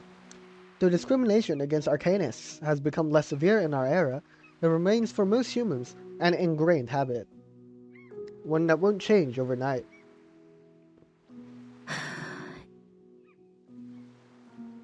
Why are you still trying to introduce Arcanum to the human world you're not familiar with? Sorry, I'm just taken aback that this entire line is voiced. And surely this is specific to this character story specifically.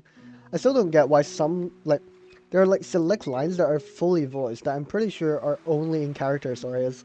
But then the rest are like sound effects most of the time. I guess maybe the more impactful lines are voiced, I guess.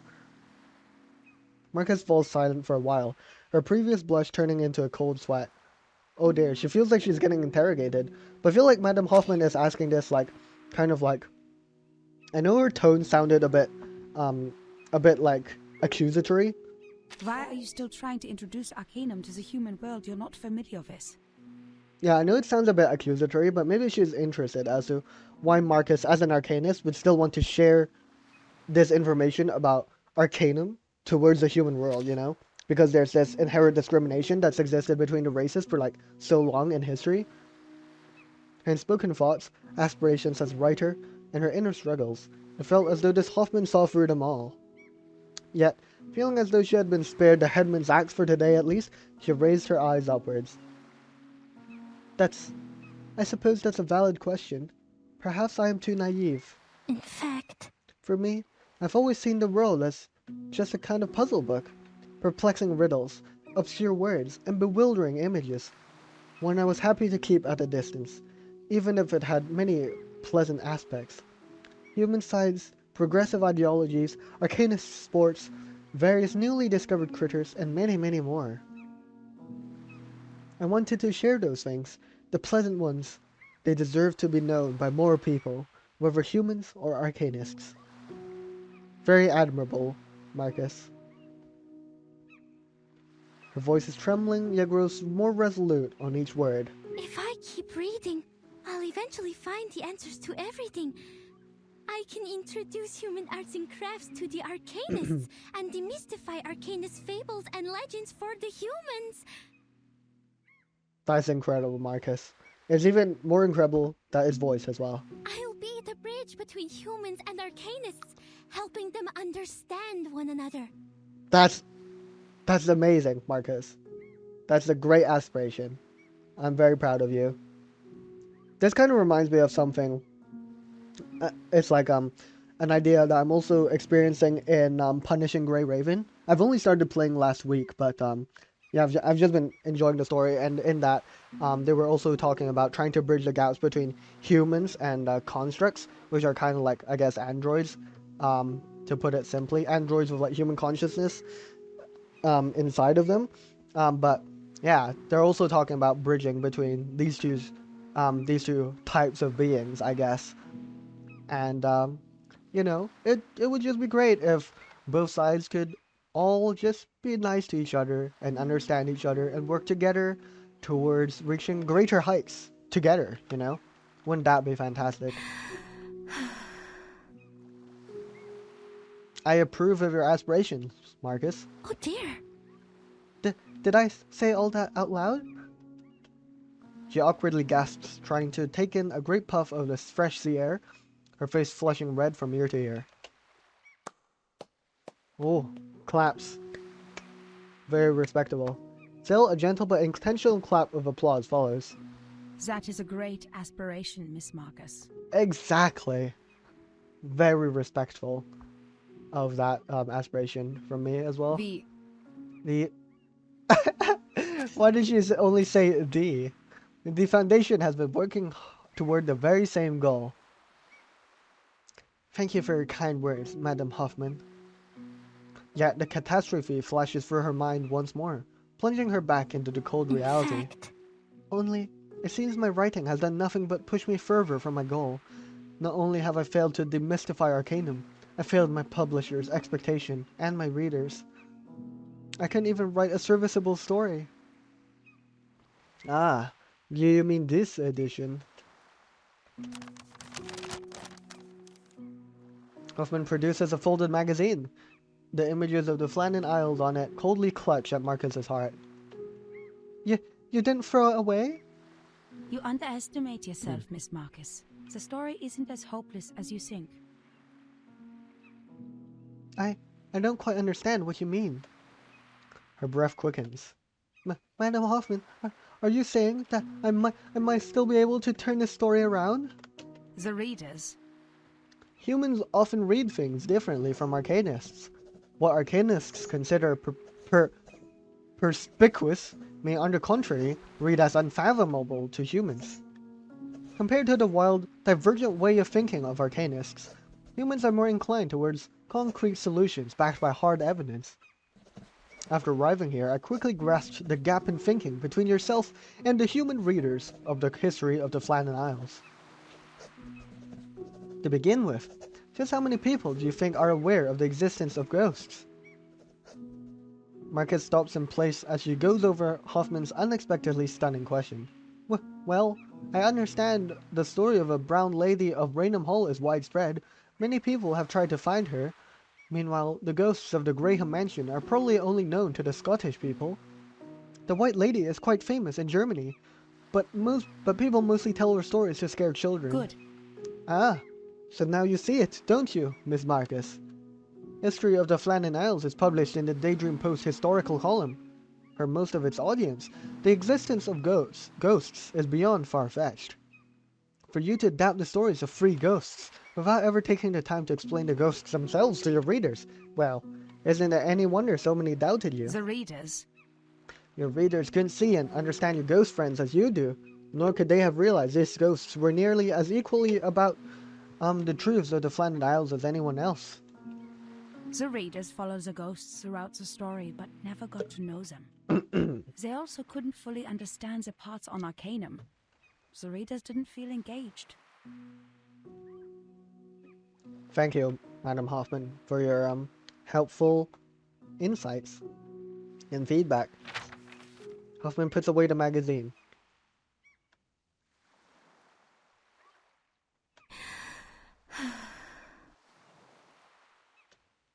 You're right. I kept saying that I wanted humans and arcanists to understand one another. I wanted to bring readers a more profound experience, but in doing so, I overlooked the obvious. How did I let this happen?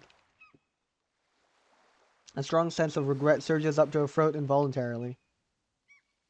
Humans are often unable to sense the subtle folds in emotions. They are confined by their rational senses. On the other hand, arcanists can just as easily be trapped by their emotions, overlooking the obvious, as you say. So... Don't blame yourself for this. Oh, thank you, Madam Hoffman. A touch of warmth reaches Marcus's shoulder. Marcus lifts her head blankly, not yet realizing that Hoffman picked up her pen from the ground. As an arcanist, you can read the intricacies of the world that others would easily miss. But that is also the problem. Human readers are more used to sifting through clues and details to make logical sense of the story. They also like to simplify things and draw a single conclusion. Yep, I agree, Madam Hoffman. Thanks for your wisdom. I think...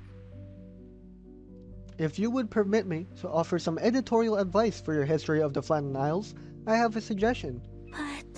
But... Please tell me... You need to find some answers of your own. Conclusions? Of my own? I see. I think you yourselves do not yet know all the mysteries of the Flannan Isles. But do you believe you can unravel all the truths about this place? No, I don't think I can. Perhaps creating this column was a mistake after all. No. No, Miss Marcus. Not knowing the truth is nothing at all to be ashamed of. Rationality drives us to understand reality as we see it. Curiosity aids us in searching for the puzzles yet to be solved. Both of them must be the fuels that power your writing. I thought a writer should be absolutely certain about everything they write. If my readers want conclusions, how could they accept that there are puzzles that even I cannot solve? I think they will, if you offer them the chance. They will understand your confusion and curiosity, as well as your passion for trying to unravel these mysteries. Whether you find the truth or not, it is a journey that keeps us engaged. What they need is an exhilarating experience from the perspective of an arcanist. Can I do it? Spark their curiosity with puzzles I've still left unsolved. Do you think my story could really do that? Can really inspire them to seek the truth themselves? Maybe Perhaps. To seek the truth is a long journey, but still. when we bravely admit that truth doesn't always exist, we find another truth, and this courage deserves respect.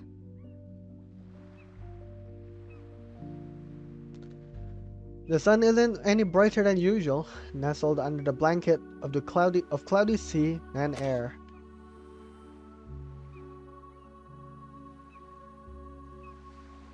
But its dazzling warmth still seems to scorch her for the first time in a long time.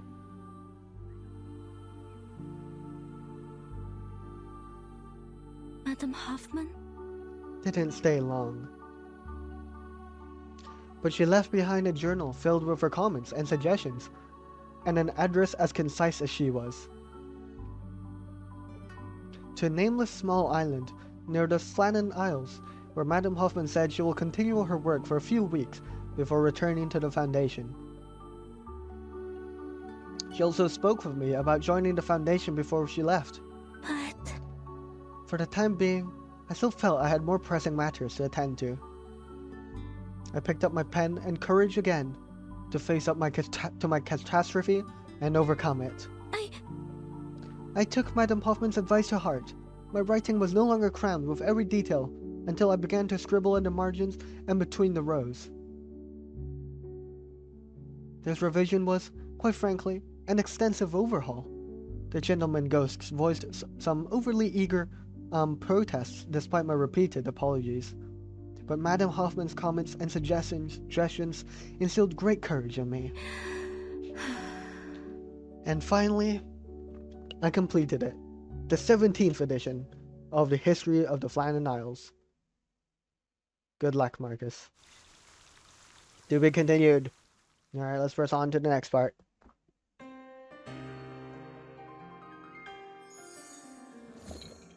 Alright, let's press on to part 7. Award speech. I mean, that sounds good, doesn't it? And looking at this, the young investigator, and that bodes well, because I want to see more Madam Hoffman. She's so inspirational, isn't she?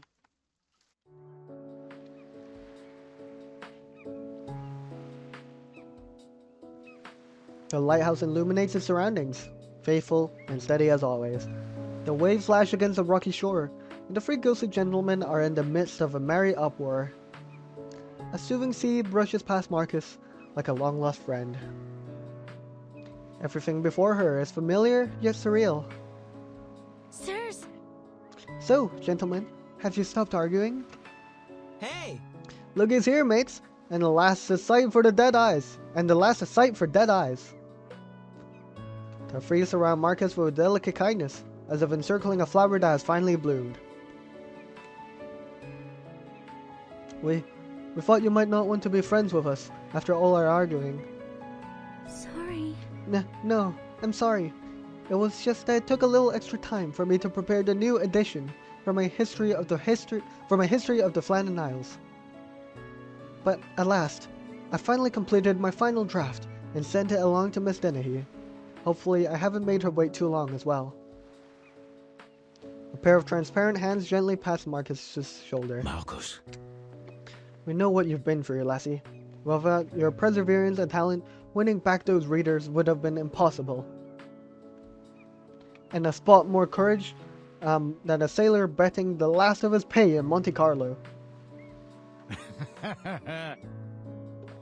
But you did it, lass. Aye, some fine work, if I do say so myself. Stop it now, Captain. You're just flattering me.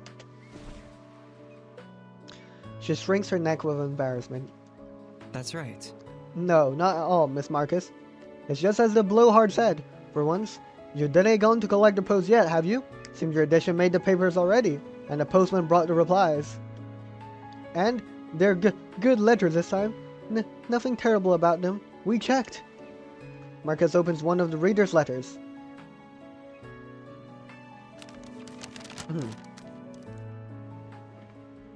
I feel so honored to write you this letter. As a now humbled fan of your history of the Flannan Isles. Oh, should I call it to the archipelago now? Your courage is more than admirable. Who could have thought? you'd be brave enough to make such an extensive revision. Let me express my warmest congratulations, for now that I see your work for what it truly is, I am so pleased to have experienced such an unforgettable fantasy tale. Fantasy? Oh dear, have they gotten the wrong idea about it now? Suppressing her fleeting doubts, she continues reading a letter. Thanks to you and these ghost gentlemen you've invented, all of us following along get to experience a little piece of their world, just as you imagined it. Okay, we might be... For some reason, everyone thinks we're delusional now. I mean, I guess at least they're enjoying it. Yours faithfully, a reader eagerly awaiting the next edition. Marcus feels at once a sense of loss. Something she tries to suppress rather than let it eat at her. There are a mess more of these letters. Including one from the Daydream Post. Dear Miss Marcus, we're more than delighted to share with you that, thanks to your newly updated To the Archipelago series, the Daydream Post has seen a tremendous rise in sales. What's more, we've even received requests to change the serialization schedule. They want at least 2 editions per week. After discussion, the publishing house has decided to provide you with an entire new section. Oh my goodness. We call it The Tall Lighthouse. Oh, it's like her first work then, right? It was called The Tall Lighthouse and something else. Our sincerest regards to you and your ghostly friends. They think we're writing out of mental hospital at this point. They think we're inventing ghost friends. Praise pours out from one letter after another, overwhelming Marcus's humility until she feels faint. Staggering, she retreats into the sanctuary of her room.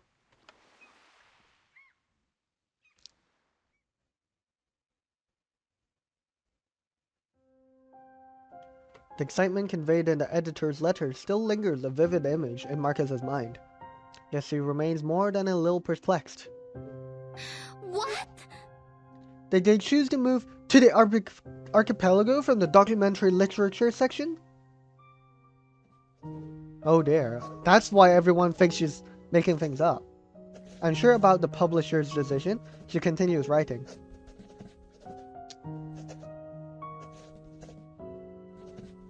As new manuscripts are sent out, enthusiastic readers' letters are delivered to the island one after another.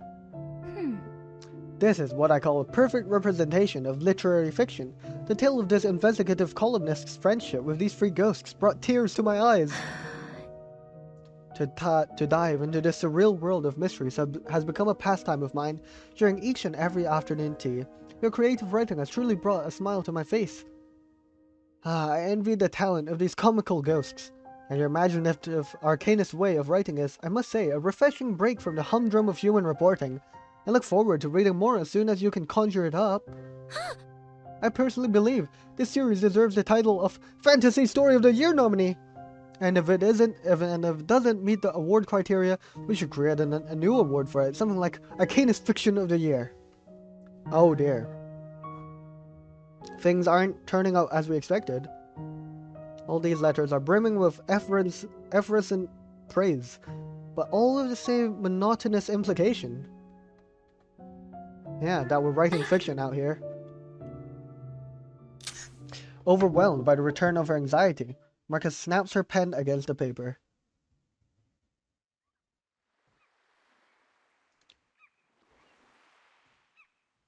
As she plunges yet deeper into the black fog, a familiar voice jolts her back into reality. Marcus.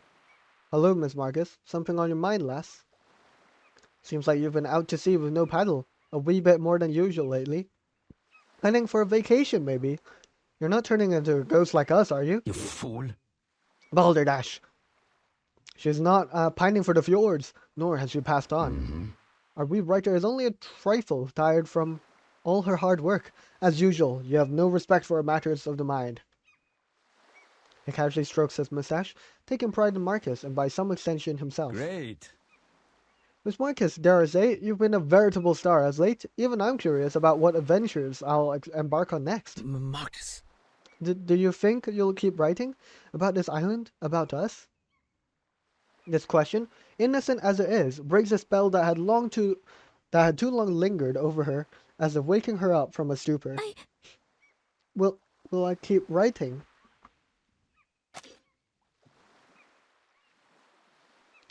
I hoped to garner more readers with elaborate stories that have more twists and turns. I hoped to make more humans understand and accept arcanists. I hoped that one day human and arcanists could set aside their differences and join hands to uncover the ultimate truth. I hope to record and represent all the truths I've read to the readers. Even more so, I hoped I'd be able to explore the mysteries of the Flattened Isles with them. But What is it that they want? Convoluted mystery plots? Wild imaginations plucked straight from the realm of fantasy? And everyone lived happily ever after ending? I mean, that's kind of what I wanted from chapter 6. But did it happen? No, unfortunately. Marcus looks up in a daze, evading the expectant eyes around her. I keep saying chapter 6, but was it actually chapter 6? Or was it 7? I don't remember, it's one of those.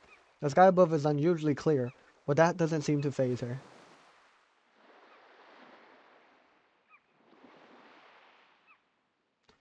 The archipelago has achieved significant success. So, why can't I find joy in their praise? The self-questioning abruptly stops. The obvious answer lingers, crawling back from her tongue. To the archipelago is nothing but well-crafted fiction, a broken puzzle. The people reading it don't care about the truth, nor the real arcanum behind it. So how could this be bringing me closer to my dream? This series was inspired by the first-hand experiences of my dear friends. Without their memories, their stories, I never could have written all these tall tales. Of course, I know my writing skills contributed a little to this unprecedented acclaim, but only so much. Madam Hoffman? But it was Madam Hoffman and her invaluable comments that led to the changes that made To the Archipelago a success. I can't take an ounce of credit for all of these. Even if I were to explore every inch of the archipelago and unravel all its mysteries, the readers might only see it as the inevitable conclusion to an entertaining fantasy. That sucks, doesn't it? You're like, you think you're writing a documentary, you're documenting the truth and realities of the Flattened Isles, but everyone is thinking that you're just making things up in your head, and that, you know, they're just reading some nice little arcanist fiction to pass the time, instead of something truly, like, you know, real to this world, you know, the arcanum that lies behind the words and stories that she tells, you know, like the true mechanisms behind it as well. Is the answer to my dreams something I can find in this small archipelago? Or maybe the Foundation could help you. The whistle seems to faintly echo in Marcus's mind. The steam whistle grows louder, overwhelming her eardrums with its piercing cry. Like a sound emerging from the depths of her heart, a distant call from a grander stage. That's a steam whistle. A ship! Madam Hoffman! Is she coming here? Oh, this is the picture I've seen before. The whistle continues to sound nearby as a sail of some familiar checkered pattern is raised. It's a Foundation ship. Maybe she's checking on the experiments here as well while she's here. Incredible stuff.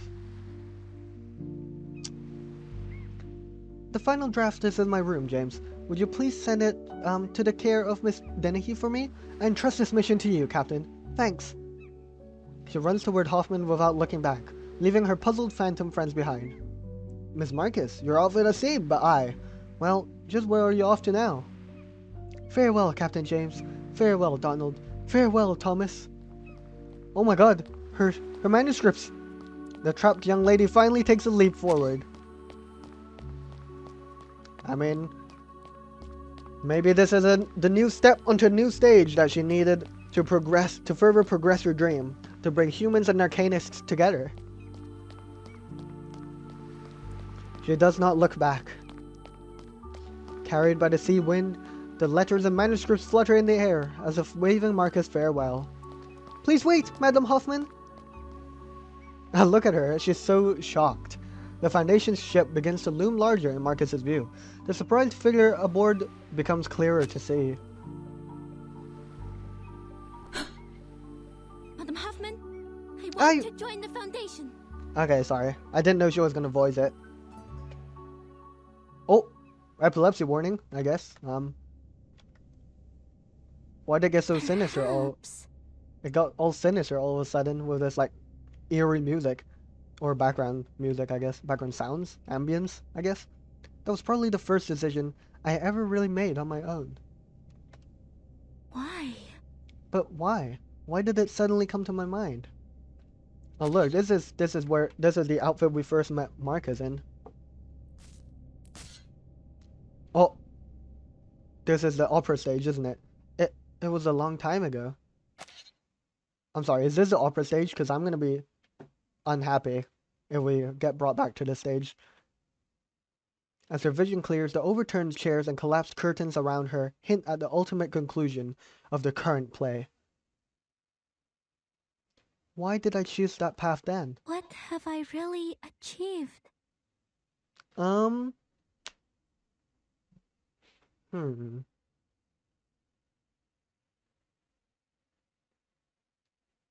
I mean, I guess perhaps her actions in chapter 6 didn't really progress as far towards that goal, I guess.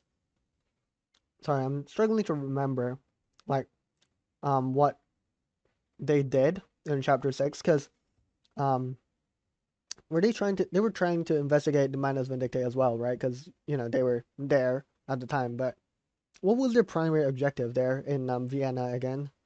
Oh, they were doing something with the Foundation branch there, I believe.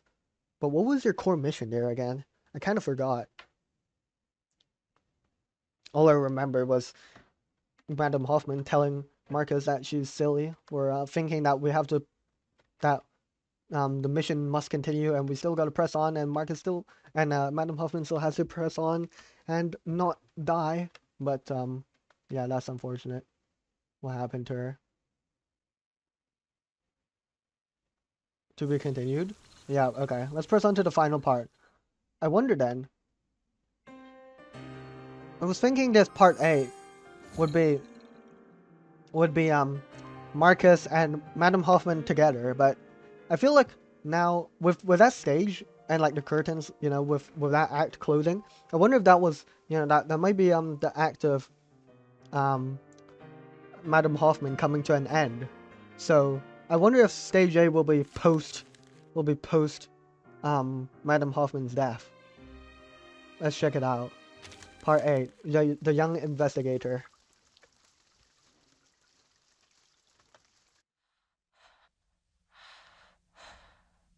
Marcus is like a book swept out to sea, floating directionless through the dead of the night.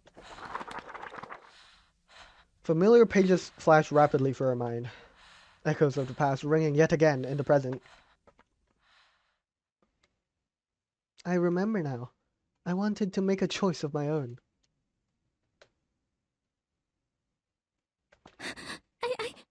So I joined the Foundation. I learned of the storm. I bade farewell to my era and my old dream. A choice of my own. But did I really make one at all? A sudden agony almost tears the entire book apart. The spine of the book trembles as it struggles to turn a new page. Isolde, standing there.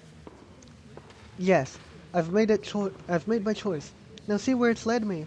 I've ruined everything. Lady Isolde held a grand exhibition where she made that speech. Oh yeah, that very radical speech she made. I wish for the Arcanists to unite. Indeed, she did say that. And establish an independent kingdom of freedom, free from repression and oppression. It's all my fault. If only I hadn't violated the confidentiality agreement, she wouldn't have made that dangerous speech. What I did not only failed to help the Arcanists, but worse still, it intensified the divide between us and humans. Lady Isolde, and many other innocent arcanists deceived by Manus Vindictae shouldn't have fallen into such a predicament. Political assassinations, ethnic conflicts, and civil turmoil have erupted all over the world. History has been altered. The storm was formed. No, no, no. I shouldn't have. I should have never called out to Madame Hoffman that day. I should have stayed on the Flannan Isles. Madame Hoffman? Then comes a clearer, more suffocating page. No! No! Madam Hoffman!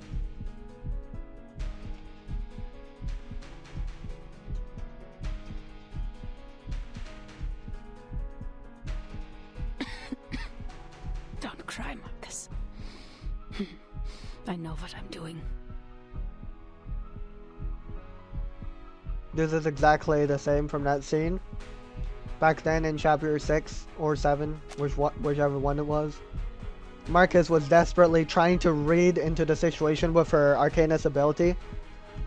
Trying to see if there's any way she can save Hoffman from the bullet, from the poison.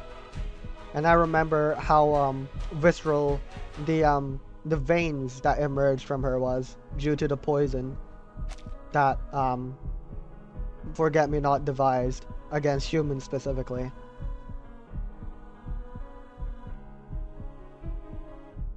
The future is yours. No. Oh, epilepsy warning. This page seems agonizingly long. What have I really achieved?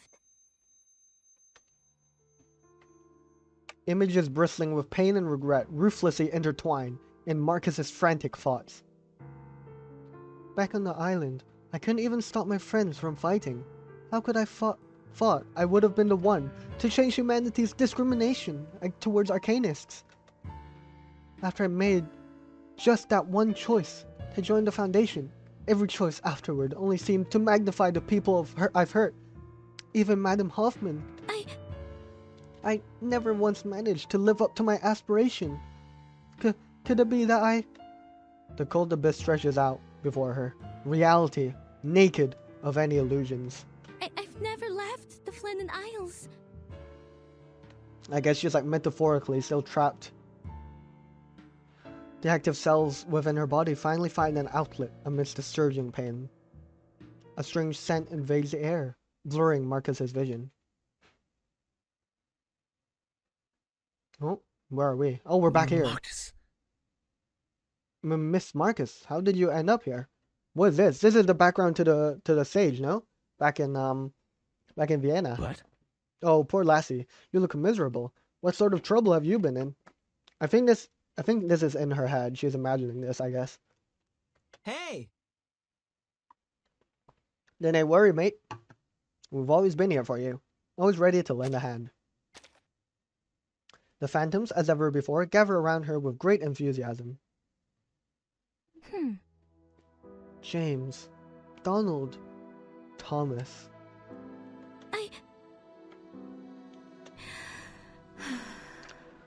Her long-suppressed emotions finally breached her confines, finding a soothing haven on the windless island. Aren't you disappointed in me? In the Flannan Isles, I tried to tell your story, but everyone only saw it as fiction. They praised its plot and suspense, but none of the credit really belonged to me. I failed to unravel the mysteries, and I failed to help people understand Arcanum. My so-called dream was nothing more than an excuse to run from reality. I had run, tail tucked, to the Foundation, and then to Vienna.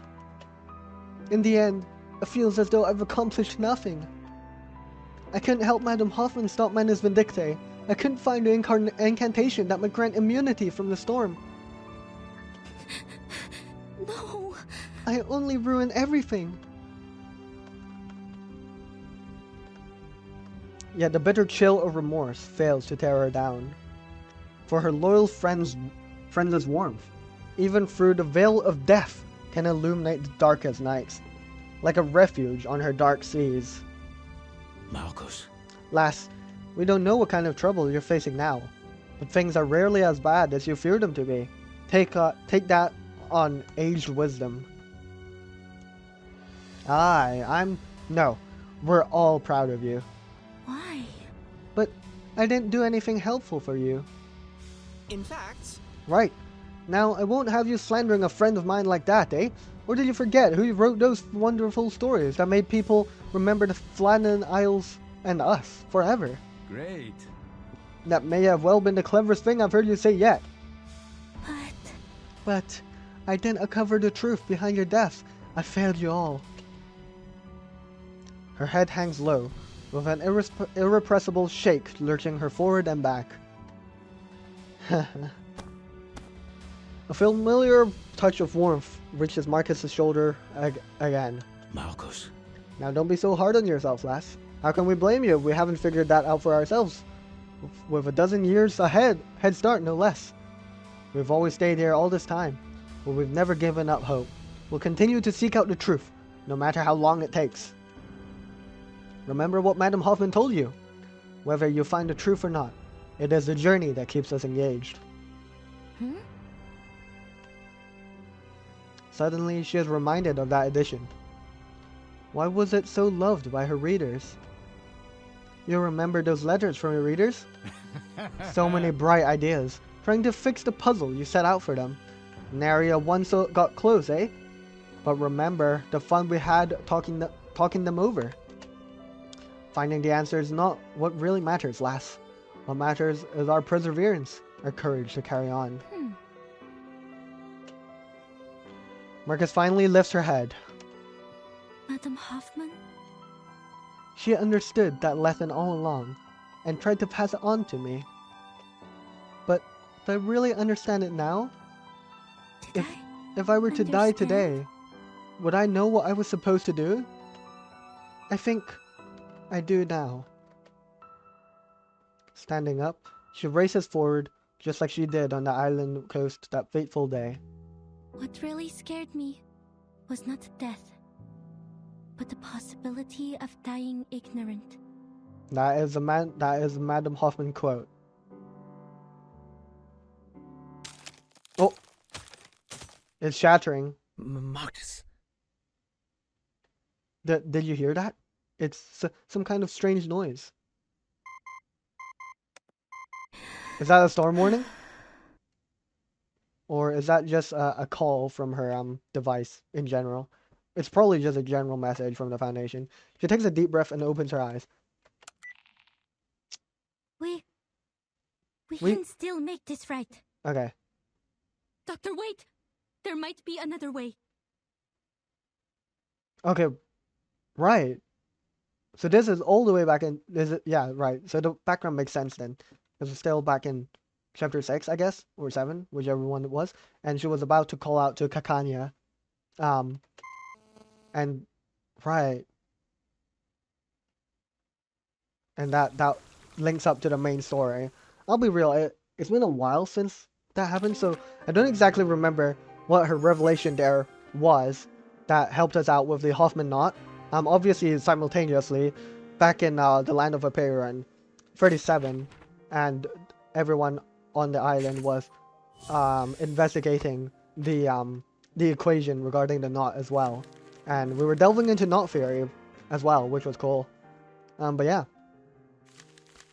That concludes Marcus's character story, and it was as I expected, you know.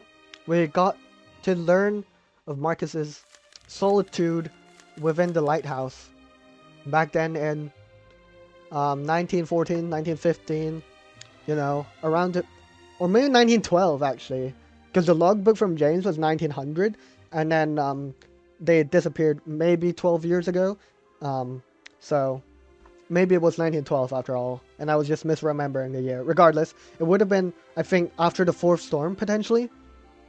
But yeah, she's come a long way, and I'm really glad that Madame Hoffman was there for her, to inspire her, not just as a Foundation member, but as a candid reader as well.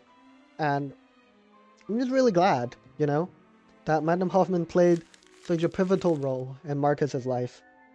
And it's just unfortunate what happened to her, but we acknowledge her sacrifice, and in the end, she is remembered as a hero to us all. Rest in peace, Madam Hoffman. Yeah, speaking of Madam Hoffman, this thing that's been hyping up 3.6. I usually don't read this, but yesterday I had this one, and it mentioned a memorial for Greta Hoffman, and Marcus was delivering a eulogy, I believe. Adler didn't show up though. He's probably just too busy working hard. Can't wait to see him in the next version though, the next patch, and hopefully, you know, Madam Hoffman gets mentioned maybe once or twice. That'd be cool. But yeah, that'll be all from me. I'm so glad, you know, Please watch your to step. see her Books are grow everywhere. in a way. And if you step on them, that hurts me. Yeah, it would have been cool to see how she's doing post chapter 6 or 7, post events in the main story where we've seen her, but it was cool though, still. I mean, it was devastating revisiting Greta Hoffman's final scene of her death, but yeah. Boop. Boop, boop, boop, boop, boop. Head pats. But yeah, thank you all very much for watching, and I'll see you guys next time. Bye bye.